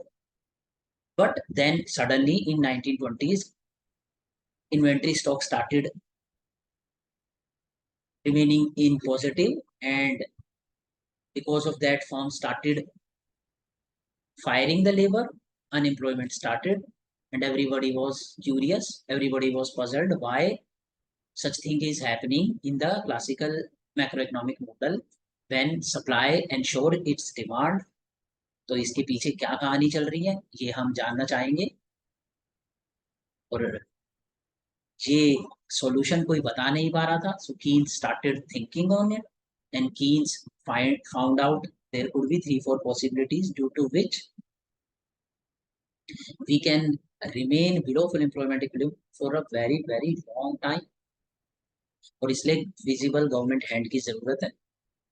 Classicals ये कह रहे थे कि वेजेस और प्राइसेस फ्लेक्सिबल हैं, तो विजिबल हैंड की गवर्नमेंट की जरूरत नहीं है, क्योंकि सूनर और लेटर अगर इन्वेंट्री पॉजिटिव में है तो क्या होगा, प्राइसेस गिरेंगे. प्राइसेस गिरेंगे तो क्या होगा, मनी वेजेस भी गिर जाएंगे, और हम बिलो फुल एम्प्लॉयमेंट पे इक्विलिब्रियम पे आ जाएंगे, और प्राइसेस गिरेंगे तो लोग उसे परचेज भी कर लेंगे. क्योंकि लोग परचेज क्यों कर लेंगे, क्योंकि गुड्स अगर सेल नहीं हो रहे हैं, सस्ते हो रहे हैं, तो लोग सस्ता होगा तो उसको परचेज कर लेंगे. तो वो ये कह रहे थे कि आप जो है गवर्नमेंट के इंटरवेंशन मत कीजिए. सामान नहीं बिक रहा है कोई बात नहीं, पड़ा रहने तो थोड़े दिन, 1 महीना 2 महीना, ज्यादा दिन की बात नहीं है, प्राइसेस गिरेंगे और इसकी वजह से लोग गुड्स को बाय करेंगे, तो गुड्स तो सामान तो चला जाएगा. रही बात employment, full employment, employment full level पे मेंटेन करने की, तो ये भी गिरेगा. कीन्स ये कह रहा है ये नहीं गिरा तो, अगर ये नहीं गिरा तो क्या, तो आपके गुड्स तो बिक गए, चलो भाई प्राइसेस गिर गए, लेकिन अगले साल रियल वेज तो हाई है अगली साइकिल में, तो same level of full employment तो आना नहीं, तो जीडीपी फिर गिर जाएगी. इसकी क्या गारंटी है ये गिरेगा, क्योंकि लेबर यूनियन नहीं होती थी बेटा. अब मैं आपको यहाँ पे याद दिलाता हूँ, 1927 8 या 9 में जब भगत सिंह ने बॉम्ब फोड़ा था असेंबली के अंदर, तब वहां पर 2 बिल पास हो रहे थे. वो कौन से 2 बिल हैं, उनको पढ़ना जाके. उनमें से एक ये लेबर यूनियन के अगेंस्ट बिल है कि आप लेबर यूनियन नहीं बना सकते. तो वो जो पीरियड था ना, मार्क्सिज्म का सोशलिज्म शुरू हो गया था 1880s ऑनवर्ड्स. लेबर यूनियन बहुत स्ट्रांग हो गई थी. अब लेबर यूनियन वेजेस को नहीं गिरने देती थी, पहले की बात और थी. 10 घंटे काम करा लो, 12 घंटे काम करा लो, आपने पढ़ी होगी हिस्ट्री में, कुछ लेबर से रिलेटेड एक्ट भी आई थी 1870s में, 1880s में. और 1928 में इंडिया का एग्जाम्पल मैं आपको ड्यूरिंग दिस क्राइसिस और रिसेशन से रिलेट करके बता रहा हूँ कि ये डाउनवर्ड इनफ्लेक्सिबल हो चुका था, अटक गया था. क्यों, क्योंकि पहले लेबर यूनियन नहीं होती थी, अब लेबर यूनियन की मूवमेंट शुरू हो गई थी. और जो लोग ये सोचते हैं कि गांधी जी ने मरवा दिया भगत सिंह को या बचा नहीं पाए, भगत सिंह इसलिए मरे हैं क्योंकि भगत सिंह सोशलिज्म की बात कर रहे थे, मार्क्सिज्म की बात कर रहे थे. और मार्क्सिज्म और socialism is the biggest enemy of capitalism. Capitalism तो इसको नीचे गिराना चाहेगा, और वो स्ट्रॉन्ग यूनियन बनाना चाहेंगे. तो जब भगत सिंह की पॉपुलैरिटी बढ़ रही थी और सोशलिज्म इंडिया में ज्यादा स्प्रेड हो रहा था, और वो भी उस टाइम पर जब बहुत खराब रिसेशनरी सिचुएशन चल रही है अक्रॉस द वर्ल्ड, ब्रिटेन में और यूएस में, कोई भी सपोर्टर नहीं था भगत सिंह को बचाने के लिए. He had to be hanged, और उसको हैंग किया गया. तो एक्चुअल कल्प्रिट यहाँ पर कैपिटलिज्म है. कैपिटलिज्म की वजह से सोशल भगत सिंह को टारगेट करा गया, अदरवाइज इतने बड़ा इशू नहीं था कि उसको छोड़ ना सकते थे, छोड़ सकते थे. द इशू वॉज कि इंडिया में वो मूवमेंट लेबर की इतनी स्ट्रॉन्ग बनने से रोकनी थी. तो एनीवे, ये थोड़ा सा इंटरेस्टिंग बनाने के लिए है। ये इंटर रिलेशन आप जब एक साथ चीजें पढ़ोगे तभी कनेक्ट कर पाओगे। ऐसे कोई बुक में अगर मुझसे पूछोगे तो बुक में नहीं लिखा है बेटा ये, लेकिन आप कनेक्ट करोगे चीजें तो समझ में आएंगी। तो उसके बाद हम आते हैं, अब आपको केनीजियन इकोनॉमिक्स अच्छे से सेंस समझ में आ रहा होगा, बजाय इसके कि हम सिंपल वो जो कॉलेज में मॉडल बता दिए वो सब बताएंगे, लेकिन उसको कनेक्ट करके बताएंगे।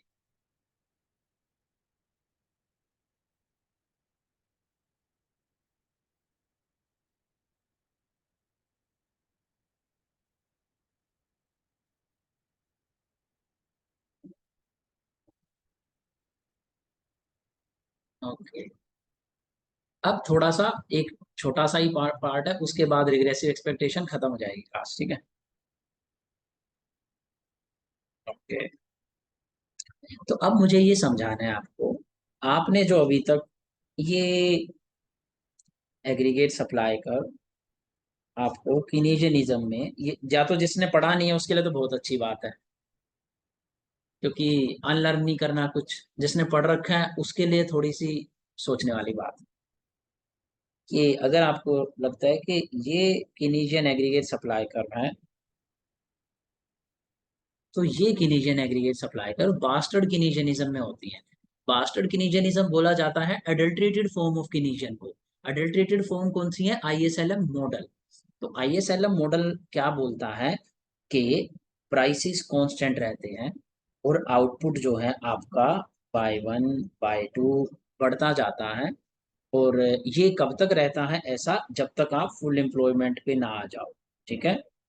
ये फुल एम्प्लॉयमेंट जहां पर लेबर की और कैपिटल की सारी कैपेसिटी यूज हो चुकी है, यानी ये क्लासिकल के केस ना आ जाओ। इससे पहले ये जो नीचे की रेंज है ना बेटा, ये इस सारी रेंज में ना हॉरिजॉन्टल है, मींस प्राइसेस चेंज नहीं हो रहे हैं। ये एजम्पशन कीन्स की नहीं थी। कीन्स ने प्रोडक्ट मार्केट को प्रोडक्ट मार्केट को परफेक्ट कॉम्पिटिटिव माना था। उसने इम्परफेक्ट कंपटीशन लेबर मार्केट में एज्यूम किया था। लेबर मार्केट में इम्परफेक्ट कंपटीशन है, इसीलिए लेबर मार्केट में वेज रिजिडिटी है। Prices are fully flexible in the pure Keynesian system. तो कीनीशियन सिस्टम के अंदर ऐसा हॉरिजॉन्टल सप्लाई कर नहीं है एग्रीगेट। कीनीशियन के अंदर ऐसा सप्लाई कर्व है आपका, upward sloping and then vertical full employment पे, ठीक है। यहाँ पर क्या देख रहे हो आप? Prices are flexible, price as output is changing prices are also changing, prices are also changing. अब ये हम डिराइव करेंगे किनीशियन, प्योर किनीशियन मॉडल जब करेंगे, लेकिन फॉर द टाइम बीइंग, क्योंकि क्वेश्चन पूछे गए हैं बार बार किनीशियन एग्रीगेट सप्लाई कर को बताओ, तो बहुत सारे बच्चे वो हॉरिजॉन्टल बना देते हैं। हॉरिजॉन्टल आईएसएलएम की फॉर्म से निकल के आता है, बास्टर्ड किनीशियनिज्म की फॉर्म से, जहां पर प्राइसेस को एज्यूम करा गया है कांस्टेंट। इसीलिए आप क्या देखते हो आईएसएलएम मॉडल के अंदर, वाई एक्सिस पे प्राइसेस नहीं होते हैं, राइट। आईएसएलएम मॉडल के अंदर आपने यही देखा होगा आज तक। आईएसएलएम मॉडल के अंदर बेटा, आईएसएलएम मॉडल कुछ बच्चों को भी समझ नहीं आ रहा होगा क्या आईएसएलएम, वो अभी पता चलेगा अगली क्लास में। ये आईएस, आप यहाँ पर इंटरेस्ट रेट देखते हो और आउटपुट देखते हो, ठीक है। और पता है क्या देखते हो? बाकी लोगों को थोड़ा सा कम समझ में आएगा जिन्होंने एकदम स्क्रैच से बेसिक से मैक्रो की है, आप इसलिए थोड़ा इरिटेट मत होना। आप यहाँ पे देखते हो कि अगर आप आईएस को शिफ्ट कर लो आउटपुट बढ़ जाएगा, एलएम को शिफ्ट कर लो आउटपुट बढ़ जाएगा, और शिफ्ट कर लो आउटपुट बढ़ जाएगा। अरे भाई कितना भी शिफ्ट करते जाओ इन्हें, आउटपुट बढ़ता जा रहा है। आउटपुट कैसे बढ़ रहा है? क्योंकि आपने पता है क्या एज्यूम करा हुआ है कि we are below full employment, we are below full employment. तो जब तक फुल एम्प्लॉयमेंट नहीं आती, मैं आपको ये करके दिखाता हूँ। ये इस तरीके से इसे एज्यूम करा करना आज से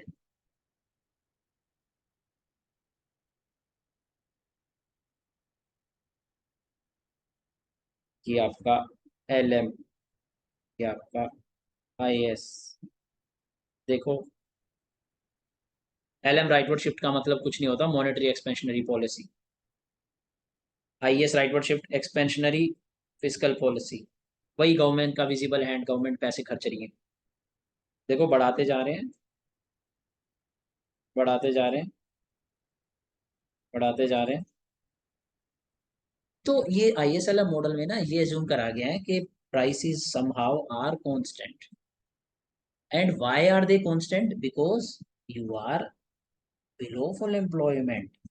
अब अगर आप बढ़ाना शुरू करोगे, तो जब फुल एम्प्लॉयमेंट को ब्रीच करोगे, तब प्राइसेस ही राइज होना शुरू होते हैं। तो उससे पहले अगर आप एक्सपेंशनरी फिस्कल और मॉनेटरी पॉलिसी चलाओगे, एक्सपेंशनरी फिस्कल मॉनेटरी पॉलिसी चलाओगे, तो आपका आउटपुट बढ़ेगा, इन्फ्लेशन नहीं आएगी।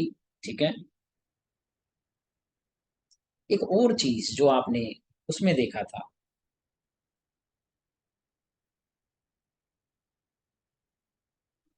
लेबर डिमांड, लेबर सप्लाई कर को देखो बेटा, लेबर डिमांड कर को देखो, ये आपकी रियल वेज है,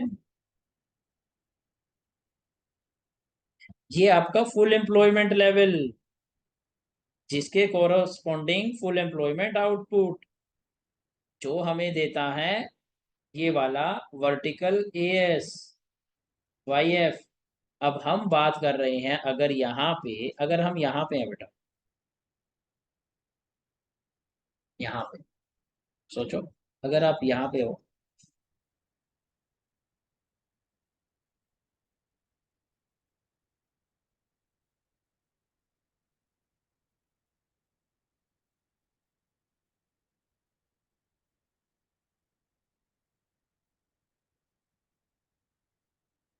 तो ये जो एक्स्ट्रा एम्प्लॉयमेंट मैंने क्रिएट करनी है, मैंने जो और लेबर को एम्प्लॉय करना है, तो आपको क्या लगता है मुझे इस रियल वेज को चेंज करने की जरूरत है? अगर ये 100 रियल वेज है इक्विलिब्रियम की, और इस पर मैं 1000 आदमी एम्प्लॉय कर सकता हूँ, जो कि मुझे 10,000 चपाती प्रोड्यूस करके देते हैं फुल एम्प्लॉयमेंट पे आउटपुट, और समहाउ एम्प्लॉयमेंट गिरी हुई है, यहाँ पर है 500, तो मुझे और 500 एम्प्लॉय करने के लिए क्या रियल वेज घटाने की जरूरत है? नहीं है। मैं इसी सेम रियल वेज पे इन्हें बढ़ा सकता हूँ। तो जब मुझे जरूरत नहीं है रियल वेज गिराने की, क्योंकि ये फुल एम्प्लॉयमेंट के कोरस्पॉन्डिंग है, और मैं एक्स्ट्रा और 500 लेबर को एब्जॉर्ब कर सकता हूँ 1000 एम्प्लॉयज तक, तो मैं प्राइसेस को फॉलिंग मुझे दिखाने की जरूरत ही क्या है? मैं सेम प्राइस लेवल पे, सेम प्राइस लेवल पे कांस्टेंट, सेम प्राइस लेवल पे AS, जो कि ISLM एज्यूम कर रहे हैं, सेम प्राइस लेवल पे,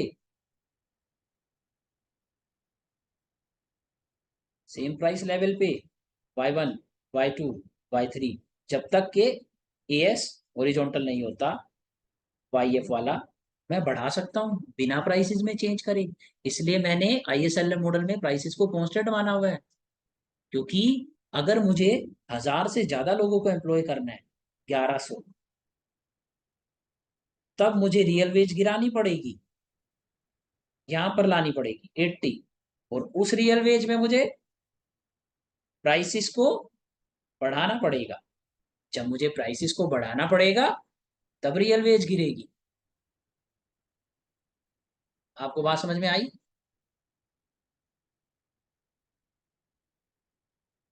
इसीलिए मुझे, जब तक मैं A पॉइंट से B पॉइंट पर ना पहुंच जाऊं, मुझे प्राइसेस को इंक्रीज करने की जरूरत नहीं है। Y1 से Y2, Y2 से Y3 पर जाने के लिए मैं कांस्टेंट प्राइस पे Y1 से Y2, Y2 से Y3 पे जा सकता हूं। तो इसलिए मैं ISLM मॉडल में प्राइसेस को कांस्टेंट एज्यूम करता हूं, क्योंकि मैंने ये माना हुआ है कि हम बिलो फुल एम्प्लॉयमेंट इक्विलिब्रियम वाली सिचुएशन में है, जब आउटपुट फुल एम्प्लॉयमेंट से कम है। तो अब हमें अगर आउटपुट एक्स्ट्रा प्रोड्यूस करके बना के देना है, तो उसके लिए जो हम एम्प्लॉय करेंगे लेबर, तो उसको सेम रियल वेज देनी है। सेम रियल वेज देनी है तो प्राइसेस बढ़ाने की जरूरत नहीं है, क्योंकि सेम रियल वेज को अफोर्ड कर सकते हो आप। अगर आपको full employment level of output से ज्यादा आउटपुट प्रोड्यूस करके देना हो और उसके लिए ज्यादा लेबर चाहिए हो, तब आपको रियल वेज गिराने की जरूरत है और पी को बढ़ाने की जरूरत है। ठीक है। तो इसीलिए आपको ये समझना पड़ेगा कि बास्टर्ड कीनीशियनिज्म क्यों बोला गया है।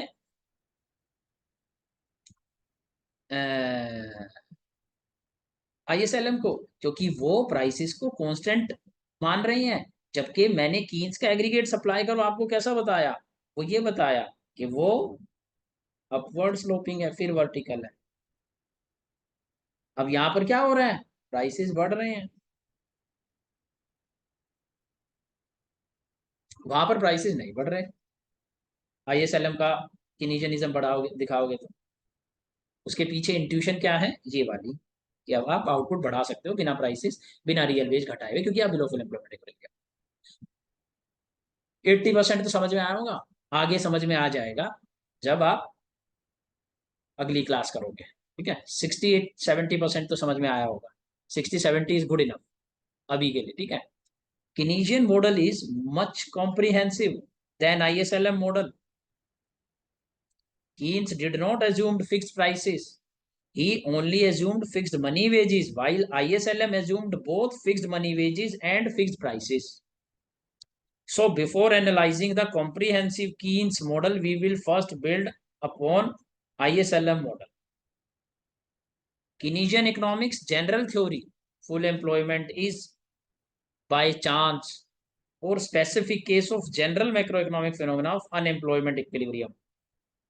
Therefore Keynes support fiscal policy और monetary policy। ये बात तो आपको समझ में आ गई। अब ये बास्टर्ड कीनीशियनिज्म, हिक्स एंड हैंसन का IS-LM model. According to Bastard Keynesianism, sticky money wage leads to failure of classical dichotomy और full employment equilibrium by neoclassical। वही क्लासिकल नियोक्लासिकल। तो ये भी एक्सेप्ट करते हैं कि मनी वेजेस डाउनवर्ड इनफ्लेक्सिबल हैं, तो below full employment equilibrium stuck होएगा। According to them, full employment equilibrium is a general phenomena and unemployment equilibrium exists due to unique case of sticky money wages। हालांकि ये कुछ different कह रहे हैं अब यहाँ पे। ये कह रहे हैं कि फुल एम्प्लॉयमेंट इक्विलिब्रियम जनरल होता है, कीन्स कह रहे हैं unemployment below full employment equilibrium general होता है। ये कह रहे हैं, ये यहाँ पर क्लासिकल्स को सपोर्ट कर रहे हैं कि below full employment equilibrium general होता है। ठीक है। लेकिन ये कह रहे हैं कि वो case below full employment equilibrium का तभी होता है जब मनी वेजेस डाउनवर्ड फ्लेक्सिबल हो, स्टिकी मनी वेजेस हो। ठीक है। Like Keynes economic, they also support monetary policy fiscal policy when there is a negative demand shock। जैसे अभी फुल एम्प्लॉयमेंट इक्विलिब्रियम से नीचे गिर गए थे तो हॉरिजॉन्टल एएस था, तो वहां पर आप डिमांड को बढ़ा के फुल एम्प्लॉयमेंट पे आ सकते हो, तो ये सपोर्ट करते हैं। ठीक है। But for them unemployment equilibrium is not a general case, general नहीं है जैसे कीन्स कहता है कि ज्यादातर अनएम्प्लॉयमेंट इक्विलिब्रियम पे ही रहते हैं। That means initially Hicks and Hansen did not consider horizontal liquidity trap, vertical ISM। तो वो जो आई, देखो सिंपल डिफरेंस है, जो कि बास्टर्ड कीनीशियंस है आईएसएलएम मॉडल, वो मॉडल स्टार्टिंग में जब आया था तो उसकी पॉजिटिव स्लोप एलएम थी और आईएस नेगेटिव स्लोप। उन्होंने कभी भी ये नहीं बोला था कि ऐसा हो सकता है एलएम और आईएस ऐसा हो सकता है। ये एजम्पशंस, ये चीजें कीन्स की एक्सट्रीम एजम्पशंस हैं, लिक्विडिटी ट्रैप की और वर्टिकल आईएस की, जब बी इक्वल टू जीरो। ऐसी चीज उसने नहीं बोली थी। उन्होंने कहा था सिर्फ वेज रिजिडिटी होगी तो बिलो फुल एम्प्लॉयमेंट इक्विलिब्रियम हम स्टक हो सकते हैं। बाकी की केसेस में बस आईएसएलएम को स्विच करते जाओ फुल एम्प्लॉयमेंट पे पहुंच जाओगे। तो ये थोड़े से डिफरेंट है। ये भी ये कह रहे हैं कि below full employment equilibrium exist हो सकता है, लेकिन ये उसको बहुत जनरल नहीं मान रहे हैं, क्योंकि ये इन दो फिनोमेना को ज्यादा कंसिडर वेटेज नहीं दे रहे हैं। सिर्फ इतना सा डिफरेंस है, और यही जो डिफरेंस है इनके एग्रीगेट सप्लाई कर को हॉरिजॉन्टल बना देते हैं। तो इसलिए हमें ये थोड़ा सा पता होना चाहिए। अब आप थोड़ा सा आगे बढ़ोगे तो the main question is what wrong conclusion bastard Keynesian analysis will lead to if real world economics are actually characterized by pervasive uncorrected externalities। Externality जो पढ़ा था माइक्रो में, माइक्रो के अंदर, तो वो यहाँ पे भी हो सकता है गुड्स मार्केट में, एसेट मार्केट में, rather than just downward sticky money wages. तो सिर्फ स्टिकी मनी वेजेस की वजह से बिल ऑफ एम्प्लॉयमेंट इक्विलिब्रियम नहीं होता है, और भी केसेस हो सकते हैं, जैसे लिक्विडिटी ट्रैप हो सकता है। अब आपको जो बुक्स में दिखाया जाता है कि एलएम हॉरिजॉन्टल है, तो हिक्स एंड हैंसन ने अपने आप एलएम हॉरिजॉन्टल नहीं बताया था, वो तो अब हम उसको एक्सप्लेन करते वक्त एलएम हॉरिजॉन्टल बताते हैं, वर्टिकल आईएस बताते हैं। तो ये लिक्विडिटी ट्रैप और ये नेगेटिव सेंटीमेंट्स, ठीक है, जिससे इन्वेस्टमेंट नहीं होती है, ये पता है किसका आउटकम होते हैं? एक्सटर्नैलिटी का। एक्सटर्नैलिटी में क्या होता है कि सब लोग इन्वेस्ट नहीं कर रहे हैं, इन्वेस्टर्स, तो सब लोगों के गुड्स की डिमांड सेल एक दूसरे से रिलेटेड होती हैं। अगर अब आप बिजनेस नहीं करोगे तो नेगेटिव एक्सटर्नैलिटी मेरे पे आ गई ना, मैं भी इन्वेस्ट नहीं करूंगा। तो अगर 5-7 लोगों ने इन्वेस्ट करना बंद कर दिया, तो वो नेगेटिव एक्सटर्नैलिटी स्पिल ओवर होती है बाकी इन्वेस्टर्स पे, सब इन्वेस्ट करना बंद कर देते हैं। तो ये एक्सटर्नैलिटी की वजह से नेगेटिव सेंटिमेंट्स और ज्यादा बूस्ट होते हैं। तो इस तरीके से एक्सटर्नैलिटीज का भी रोल है इनिशियनिज्म में, कि हम एनिमल स्पिरिट्स हमारे डाउन होंगे, इन्वेस्टमेंट लो होगी, वहां पर एक्सटर्नैलिटी की रेलेवेंस है। जबकि उस एक्सटर्नैलिटी की रेलेवेंस बास्टर्ड कीनीजियंस कह रहे हैं कि मनी वेजेस इनफ्लेक्सिबिलिटी की वजह से ज्यादा problem. Speculators can force non speculator to invest और not invest in particular bond. इसी तरीके से बॉन्ड में भी अगर सब लोग एक बॉन्ड में इन्वेस्ट करना बंद कर देंगे, तो मेरे ऊपर भी एक्सटर्नैलिटी का प्रेशर आएगा कि मैं भी नहीं कर रहा। यहाँ पर भी एक्सटर्नैलिटी है वैसे, ये लेबर मार्केट की ही, जिसको कि वो कंसिडर करते हैं keeping real wage higher, thus externality generated can lower social outcome. Means हमारी रियल वेज 100 थी, 1000 लोग एम्प्लॉयड थे, due to something aggregate demand गिर गई। एग्रीगेट डिमांड गिरने की वजह से लेस प्रोडक्ट सेल हुए। लेस प्रोडक्ट सेल होने से क्या हुआ? प्राइसेस गिर गया। अब प्राइसेस गिर गया तो रियल वेज 100 से 200 हो गई, क्योंकि मनी वेज आपकी 200 थी, वो पहले मनी वेज 200 थी, प्राइसेस भी 2 था, अब प्राइसेस 1 हो गया, तो आपकी रियल वेज 200 हो गई। 200 पे कम एम्प्लॉय करेगा वो। अब इसको गिरने नहीं दे रहे हैं कौन? Labour union. लेबर यूनियन में जो अंदर वाले बंदे हैं, इनसाइडर, वो एक्सटर्नैलिटी जनरेट कर रहे हैं नेगेटिव, किसके लिए? जो आउटसाइडर है, जो 100 बंदों की, जो कुछ लोगों की जॉब चली गई, क्योंकि रियल वेज अब बढ़ गई है। रियल वेज बढ़ गई तो कम हायरिंग करेगा, लेबर डिमांड कर तो नेगेटिव है फर्म।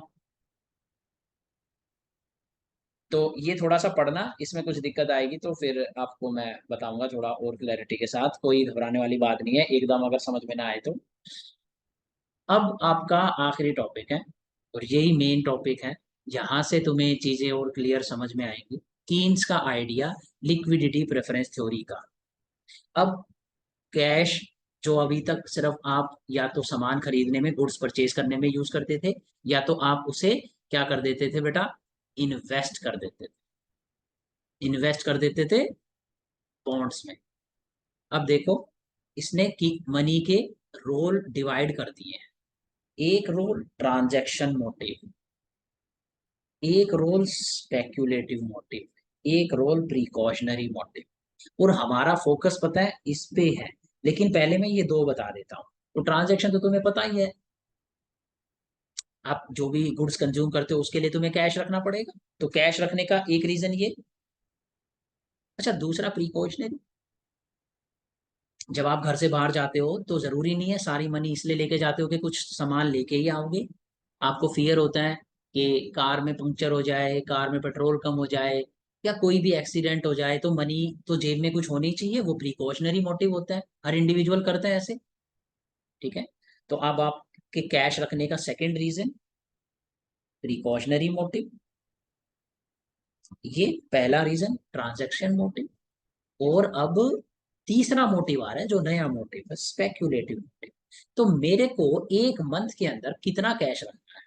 तो एक तो जितना मैं कंज्यूम करता हूँ, 100 रुपीज का कंज्यूम करता हूँ गुड्स, तो 100 रुपीज कैश रख।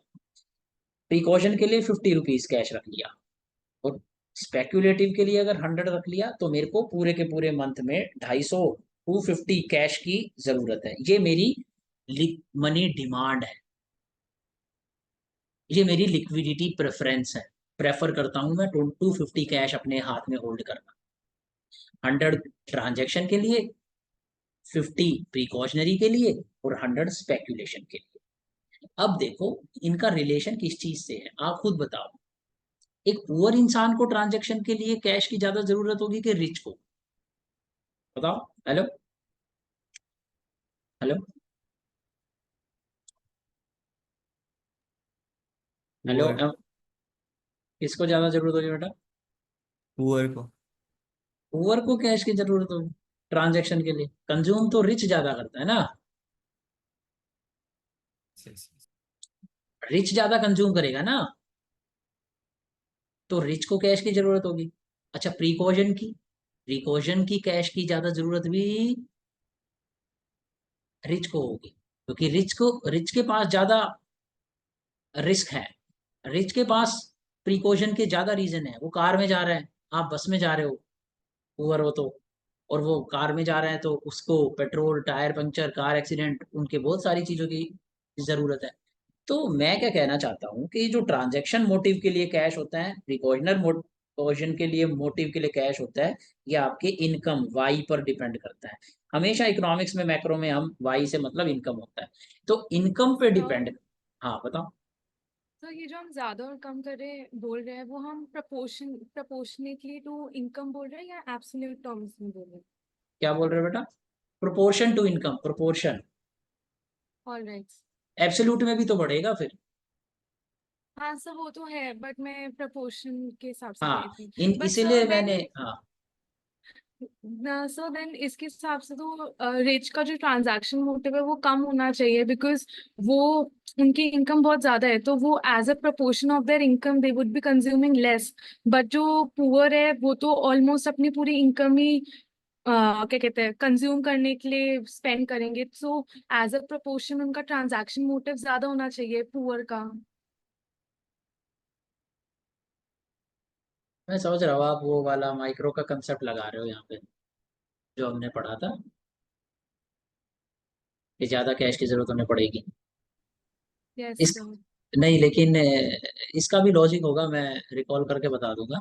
But for the time being ये समझो कि इसका जरूर लॉजिक होगा। एग्रीगेट टर्म में इसका लॉजिक निकल के आ जाएगा। अब हम एग्रीगेट टर्म में बात कर रहे हैं कि कंजम्पशन ज्यादा लोग रिच ही करते हैं। गुड्स की कंजम्पशन ज्यादा लोग रिच ही करेंगे। रिच इसलिए करेंगे क्योंकि रिच के, मैं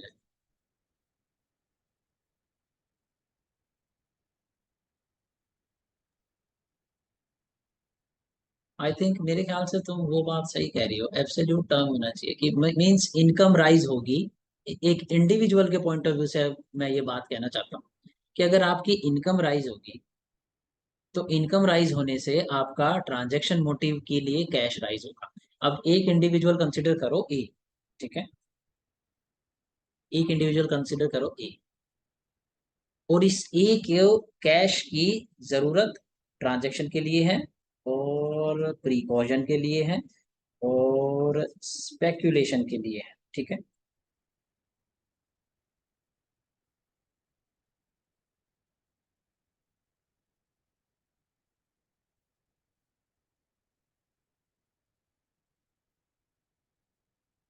तो हम यहाँ पर सिर्फ इतना कहना चाह रहे हैं, जैसे इस ए बंदे की बेटा इनकम राइज हो रही है,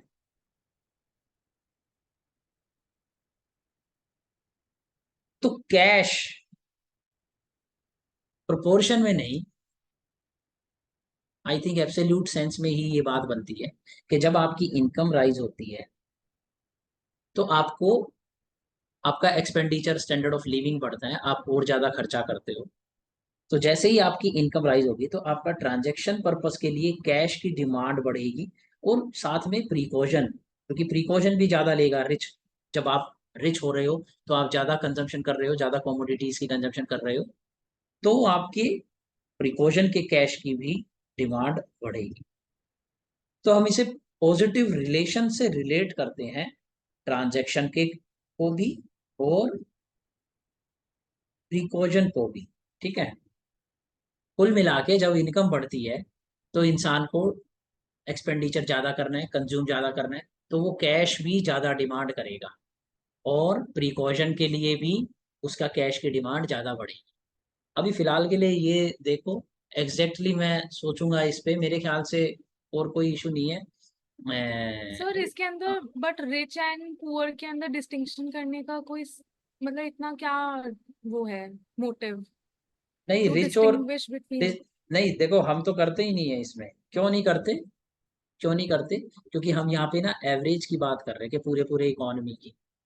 ठीक है। यस सर, मैक्रो तभी का, मैंने हाँ, आपसे पूछा। मैक्रो का मतलब होता है कि पूरे के पूरे एग्रीगेट सिस्टम के बारे में आप सोच रहे हो कि पूरे के पूरे देश की इनकम, उस इनकम के प्रोपोर्शन में पूरे के पूरे लोगों की जो ट्रांजैक्शन करने के लिए जो कैश की रिक्वायरमेंट है वो, और जो प्रिकॉशन की रिक्वायरमेंट है वो। तो ये रिच और पुअर को तो आप लोग उस एंगल से सोच रहे हो, क्योंकि मैंने वो बोल दिया होगा कि एक रिच इंडिविजुअल है। तो रिच इंडिविजुअल का कहने का मेरा मतलब था कि जैसे कि हम सब एक लेवल पे है। आज आप मुझसे हो सकते हो थोड़े रिच हो, लेकिन जब देश की जीडीपी बढ़ेगी तो मैंने एक ओवर सिंप्लीफिकेशन यहाँ पे ले रखा है कि तुम जितने भी रिच हो, तुम भी थोड़े और रिच होगे, और मैं जितना भी पुअर हूं मैं भी थोड़ा कम पुअर होऊंगा, तो सबकी इनकम बढ़ेगी। तो जब हम सबकी इनकम बढ़ रही है, ये वाई उसको शो कर रहा है कि ऑन एन एवरेज ये पूरे देश की जीडीपी है। तो पूरे देश की जीडीपी जब बढ़ रही है तो हम यहाँ पर डिस्टिंग्विश नहीं कर रहे रिच पुअर के बारे में, एग्रीगेट देख रहे हैं। तो इस देश की जीडीपी बढ़ रही है, तो उस जीडीपी की वजह से आपकी इनकम बढ़ रही है। आपकी इनकम बढ़ रही है तो आप ये लॉजिक अप्लाई कर सकते हो कि आप ज्यादा गुड्स और सर्विसेज कंज्यूम करते हो, आप एक्स्ट्रा ट्रिप लगाते हो, आप एक्स्ट्रा पीनट बटर खाते हो, या कुछ भी एक्स्ट्रा चीजें कंज्यूम करते हो, जिससे आप क्या देखते हो कि आपके जो ट्रांजैक्शन के लिए कैश की होल्डिंग होती है, जो पहले 1,000 रुपए थी, अब वो 2,000 3,000 होने लग गई है। क्यों? क्योंकि ओवरऑल स्टैंडर्ड ऑफ लिविंग पूरे के पूरे देश का बढ़ रहा है। तो ये रिच और पुअर के बारे में इसमें ना करके हम मैक्रो टर्म देख रहे हैं, क्योंकि हम यहाँ पर इनइक्वालिटी इन सब की बातें नहीं कर रहे। हम तो इनकम की बात कर रहे हैं जो कि इक्वली सब में स्प्रेड करी जा रही है। ये एजम्पशन आप लगाओ, रिच और पुअर के बारे में मत सोचो। तो इस कंट्री के अंदर जब इनकम बढ़ती है तो लोग कंज्यूम ज्यादा करेंगे, तो उसके लिए उन्हें ट्रांजैक्शन मोटिव के लिए कैश ज्यादा चाहिए, और प्रिकॉशन मोटिव के लिए भी कैश उन्हें ज्यादा चाहिए। अब बचा, अब कुछ डाउट है किसी को? हेलो?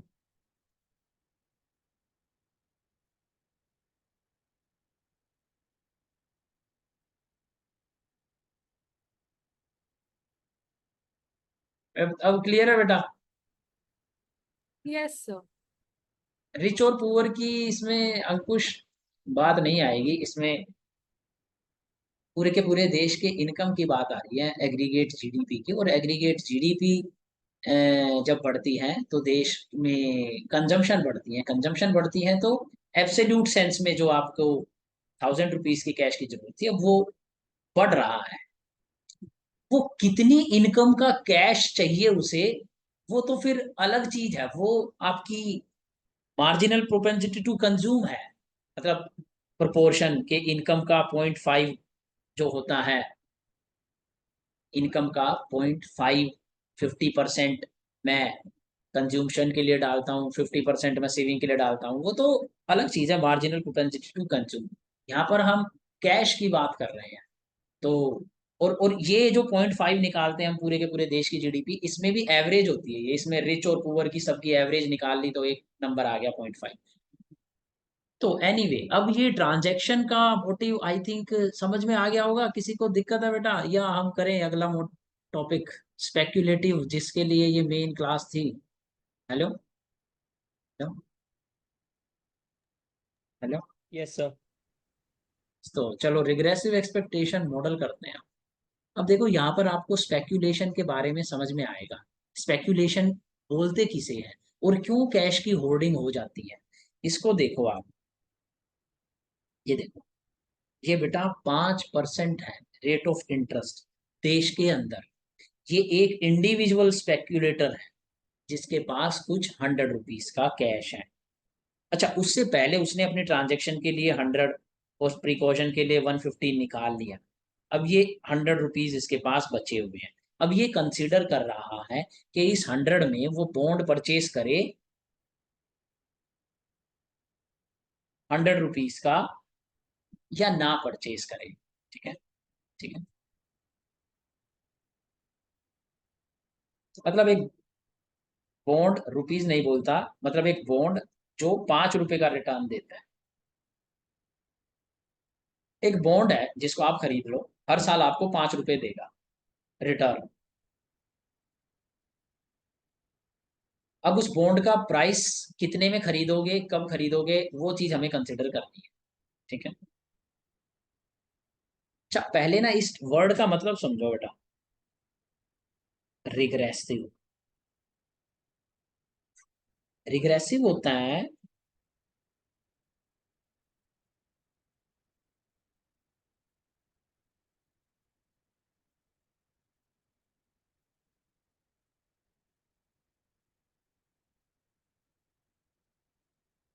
रिग्रेसिव का मतलब होता है एवरेज की तरफ टेंड करना किसी वेरिएबल। जैसे कि इंडिया की मेल्स की हाइट 5 फीट 6 इंच है, लेकिन इंडिया में टॉलर लोग भी हैं तो कोई 6 फीट भी है, और कुछ शॉर्ट भी है, 4 फीट भी है। अच्छा, आप इमेजिन करो कि अगर किसी के फादर 6 फीट है, तो क्या जरूरी है उनका बेटा 6 फीट 2 इंच ही होगा? फिर उससे तो आगे उनका बेटा 7 फीट होगा, फिर उनका बेटा 9 फीट होगा। इस तरीके से तो अभी तक ह्यूमन बींग्स 1000 फीट के हो जाते। ऐसा तो नहीं है। तो जब एक लिमिट के बाद हाइट बढ़ जाती है, उसके बाद नेक्स्ट जनरेशन की वो नीचे आती है। इसी तरीके से जब एक लिमिट के बाद हाइट नीचे गिर जाती है, तो वो फिर से वापस शॉर्ट हाइट के पेरेंट्स के बच्चों की हाइट वापस बढ़नी शुरू होती है। कुल मिला के हम रिग्रेस कर रहे हैं इस एवरेज हाइट की तरफ। रिग्रेशन इसे बोलते हैं, रिग्रेस करना एवरेज वैल्यू की तरफ एक वेरिएबल का। अब यही रिग्रेसिव एक्सपेक्टेशन, ये एक्सपेक्टेशन ही है ना कि रिग्रेसिव एक्सपेक्टेशन मतलब हमें एक्सपेक्टेशन है कि बहुत शॉर्ट हाइट का पेरेंट है तो उसके बेटे की हाइट थोड़ी ज्यादा ही होगी, क्योंकि वो ऑलरेडी बहुत लो रखी है हाइट। और कोई बहुत टॉल है तो हमें एक्सपेक्टेशन बढ़ जाएगी कि उनके बेटे की हाइट उनसे थोड़ी कम ही होगी, क्योंकि एवरेज की तरफ टेंड करती है ह्यूमन बींग्स की हाइट। इसी तरीके से रेट ऑफ इंटरेस्ट पर ये फॉर्मूला अप्लाई कर। ये 5 फीट 6 इंच ये हटा दो, एक इंडिविजुअल को कंसिडर करो। वो इंडिविजुअल ये कहता है कि 5% रेट ऑफ इंटरेस्ट जो है एवरेज रेट ऑफ इंटरेस्ट है एक देश के अंदर, जिसकी तरफ रिग्रेस करता है करंट रेट ऑफ इंटरेस्ट। तो आज हो सकता है कि करंट रेट ऑफ इंटरेस्ट आपका 10% है, 10%। ठीक है बेटा, आपका रेट ऑफ इंटरेस्ट 10% है। ठीक है, 10% करंट रेट ऑफ इंटरेस्ट। और आपको ये लगता है कि ये रेट ऑफ इंटरेस्ट मार्केट का बहुत हाई है, ये नीचे जाएगा, 5% पे जाएगा ये। ठीक है, तो ये आपकी एक्सपेक्टेशन है। आप एक्सपेक्ट कर रहे हो कि ये रिग्रेस करेगा 5% की तरफ। एक इंडिविजुअल, अगर आप क्योंकि आपके पॉइंट ऑफ व्यू के अकॉर्डिंग, ओपिनियन के अकॉर्डिंग, आपके परसेप्शन के according 5% average rate of interest. अगर ये रेट ऑफ इंटरेस्ट 2 है आज के दिन, तो आपको लगता है ये ऊपर जाएगा, रिग्रेस करेगा 5% की तरफ। और ये जो एक्सपेक्टेशन है ना रिग्रेसिव, यही आपके बॉन्ड में इन्वेस्ट करना या ना करना को इन्फ्लुएंस करती है। भी जैसे मैं आपको एक एग्जांपल से बताता हूँ कैसे। ठीक है,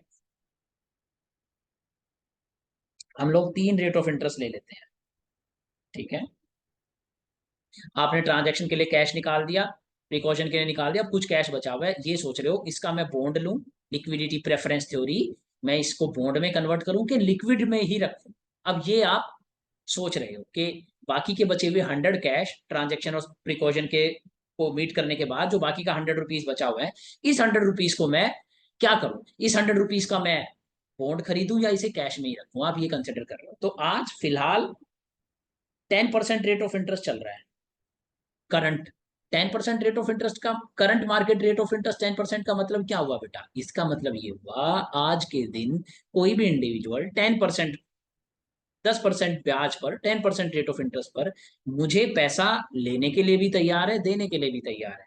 और जो भी एसेट्स, जो भी चीजों में लोग आज इन्वेस्ट कर रहे होंगे, वो कितना रिटर्न देती होगी, 10%। मार्केट का रेट ऑफ इंटरेस्ट 10% है। इसीलिए आपको नहीं लगता एफडीज का सारे बैंक्स की रेट ऑफ इंटरेस्ट लगभग सेम सेम ही होता है, लगभग। गवर्नमेंट ने, आपको नहीं लगता क्यों short term capital gain tax बढ़ाया है, long term capital gain tax बढ़ा दिया शेयर मार्केट पे, क्योंकि वहां पर रिटर्न ज्यादा हो रहा था, तो उसको देश के अंदर एफडी कम हो रही थी, तो सारी एसेट्स में सेम करने के लिए उन्होंने वहां पे टैक्स लगा दिया। तो फाइनेंशियल मार्केट में एसेट्स में जब कंपटीशन हो मार्केट के अंदर, परफेक्ट कंपटीशन, तो सारी एसेट्स का रिटर्न लगभग सेम ही आना शुरू हो जाता है। तो यहाँ पर 10% रेट ऑफ इंटरेस्ट का मतलब है अगर मैं किसी को अपनी कुछ मैं बाय करना चाहूंगा, तो मेरे को 10% रेट ऑफ इंटरेस्ट रिटर्न मिलना चाहिए। ये है मार्केट रेट ऑफ इंटरेस्ट का मतलब। तो आज रेट ऑफ इंटरेस्ट 10% चल रहा है।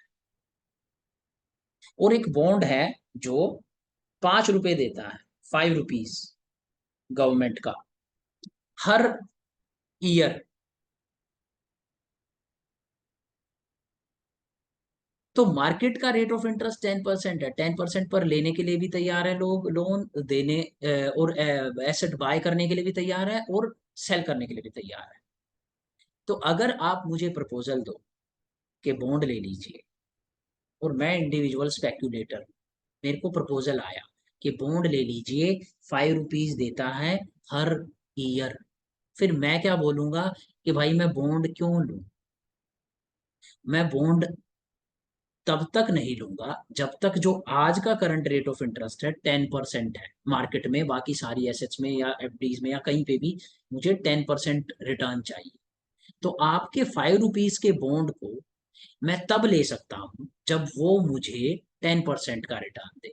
और अगर मुझे 10% का रिटर्न चाहिए किसी एसेट पे जो कि मुझे 5 रुपए देगी, तो नेसेसरली उस एसेट का प्राइस क्या होना चाहिए, 50 रुपीज।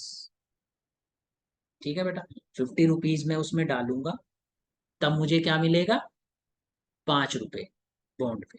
इसका मतलब 5 रुपीज, 50 रुपीज का कितना हुआ, 10%। ठीक है, तभी तो मेरे को 10% मिला ना।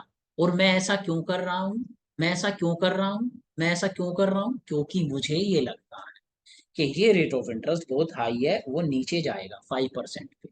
तो जब वो 5% पे जाएगा, तो जिस दिन वहां पर जाएगा वो रिग्रेस करेगा 5% रेट ऑफ इंटरेस्ट पे, तो हर लोग वो एसेट लेने के लिए तैयार होंगे जो एसेट उन्हें 5% रिटर्न दे। तो इसका मतलब मैं किसी अपने फ्रेंड वाई को बोलूंगा जब ये रेट ऑफ इंटरेस्ट 5% पर आएगा, क्योंकि मैं एक्सपेक्ट कर रहा हूं एवरेज रेट ऑफ इंटरेस्ट 5% है, कि फ्रेंड आप एक एसेट का प्रपोजल है, आप एक एसेट में इन्वेस्ट कीजिए, वो आपको 5% रेट ऑफ इंटरेस्ट का रिटर्न देगी। और वो करेगा क्यों, क्योंकि करंट रेट ऑफ इंटरेस्ट 5% है, तो हर जगह 5% ही रिटर्न मिल रहा है। तो वो मुझे बोलेगा कि कौन सी एसेट है, मैं उसे बोलूंगा एक बॉन्ड है जो ₹5 देता है हर ईयर। तो वो बोलेगा ₹5 देता है हर ईयर, तो इसका मतलब कितने रुपए का मिलना चाहिए मुझे, वो ₹100। अब वो ₹100 का जब होगा बॉन्ड, तब वो कितना रिटर्न दे रहा होगा, 5%। यही बॉन्ड जब ₹50 का था बेटा, तब ये ₹5 रिटर्न कितना था, 10%। अब ये बॉन्ड जब ₹100 का है, तो ये ₹5 कितना हुआ, 5%। तो आप मुझे बताओ, जब तक ये रेट ऑफ इंटरेस्ट 5 से ऊपर है, 5.001, 5.002, या फिर 6%, या फिर 7, 8, या ये 10%, जब तक ये रेट ऑफ इंटरेस्ट 5% से ऊपर है, मैं एज एन इंडिविजुअल ये एक्सपेक्ट करूंगा कि मार्केट का रेट ऑफ इंटरेस्ट नीचे जाएगा। और जिस दिन वो नीचे जाएगा, उस दिन मैं क्या करूंगा, इस बॉन्ड को कैश में कन्वर्ट कर लूंगा, और मैं अपने ₹100 का कैश होल्ड कर लूंगा, और मुझे कैपिटल गेन होगा ₹50 का।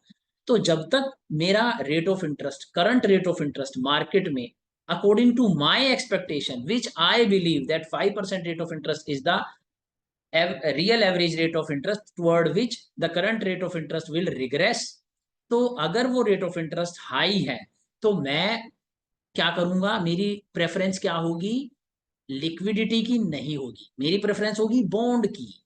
बट अगर ये रेट ऑफ इंटरेस्ट आज 4% है,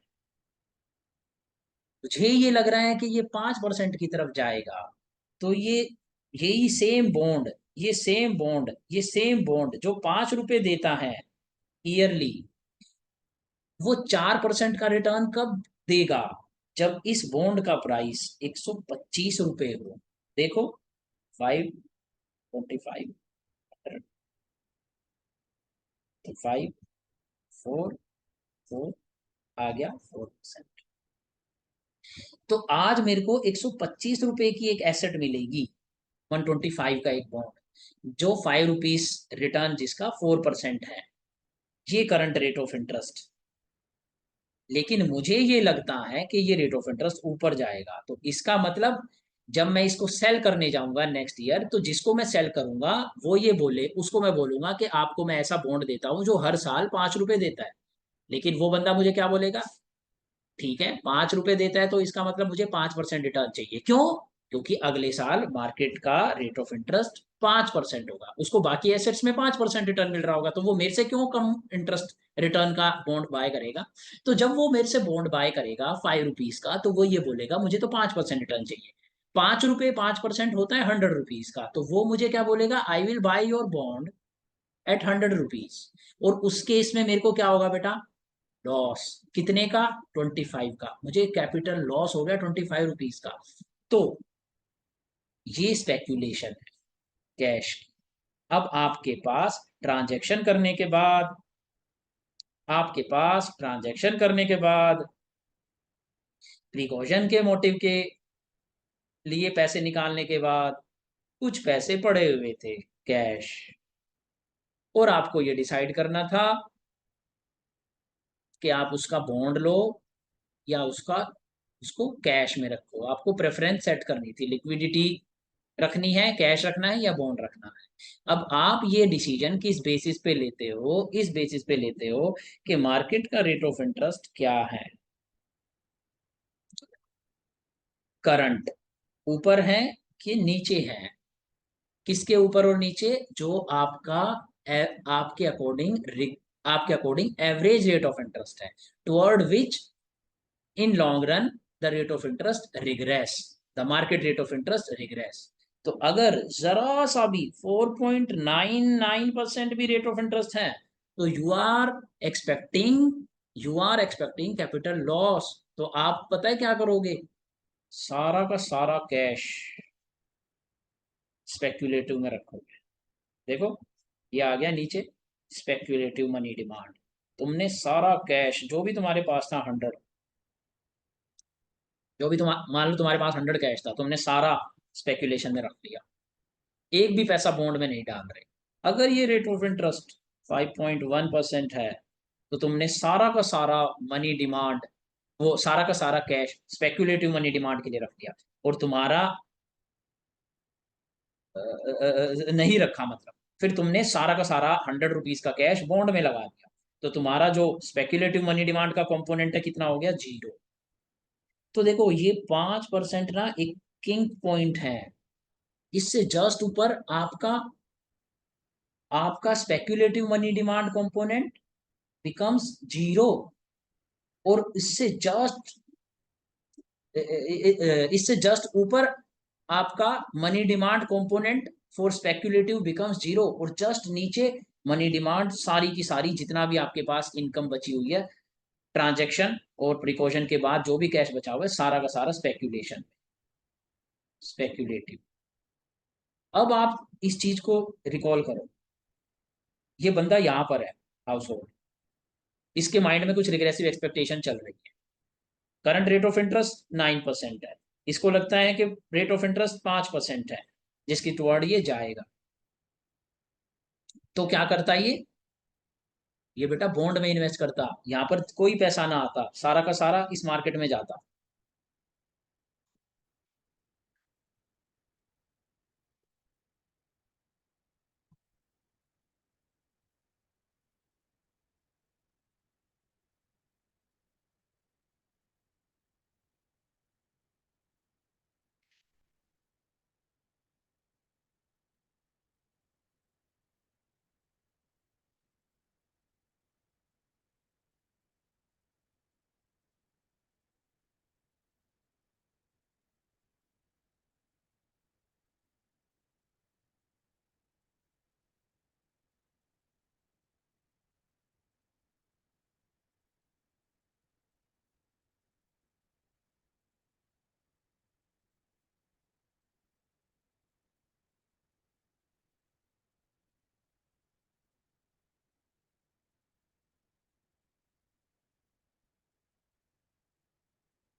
हेलो।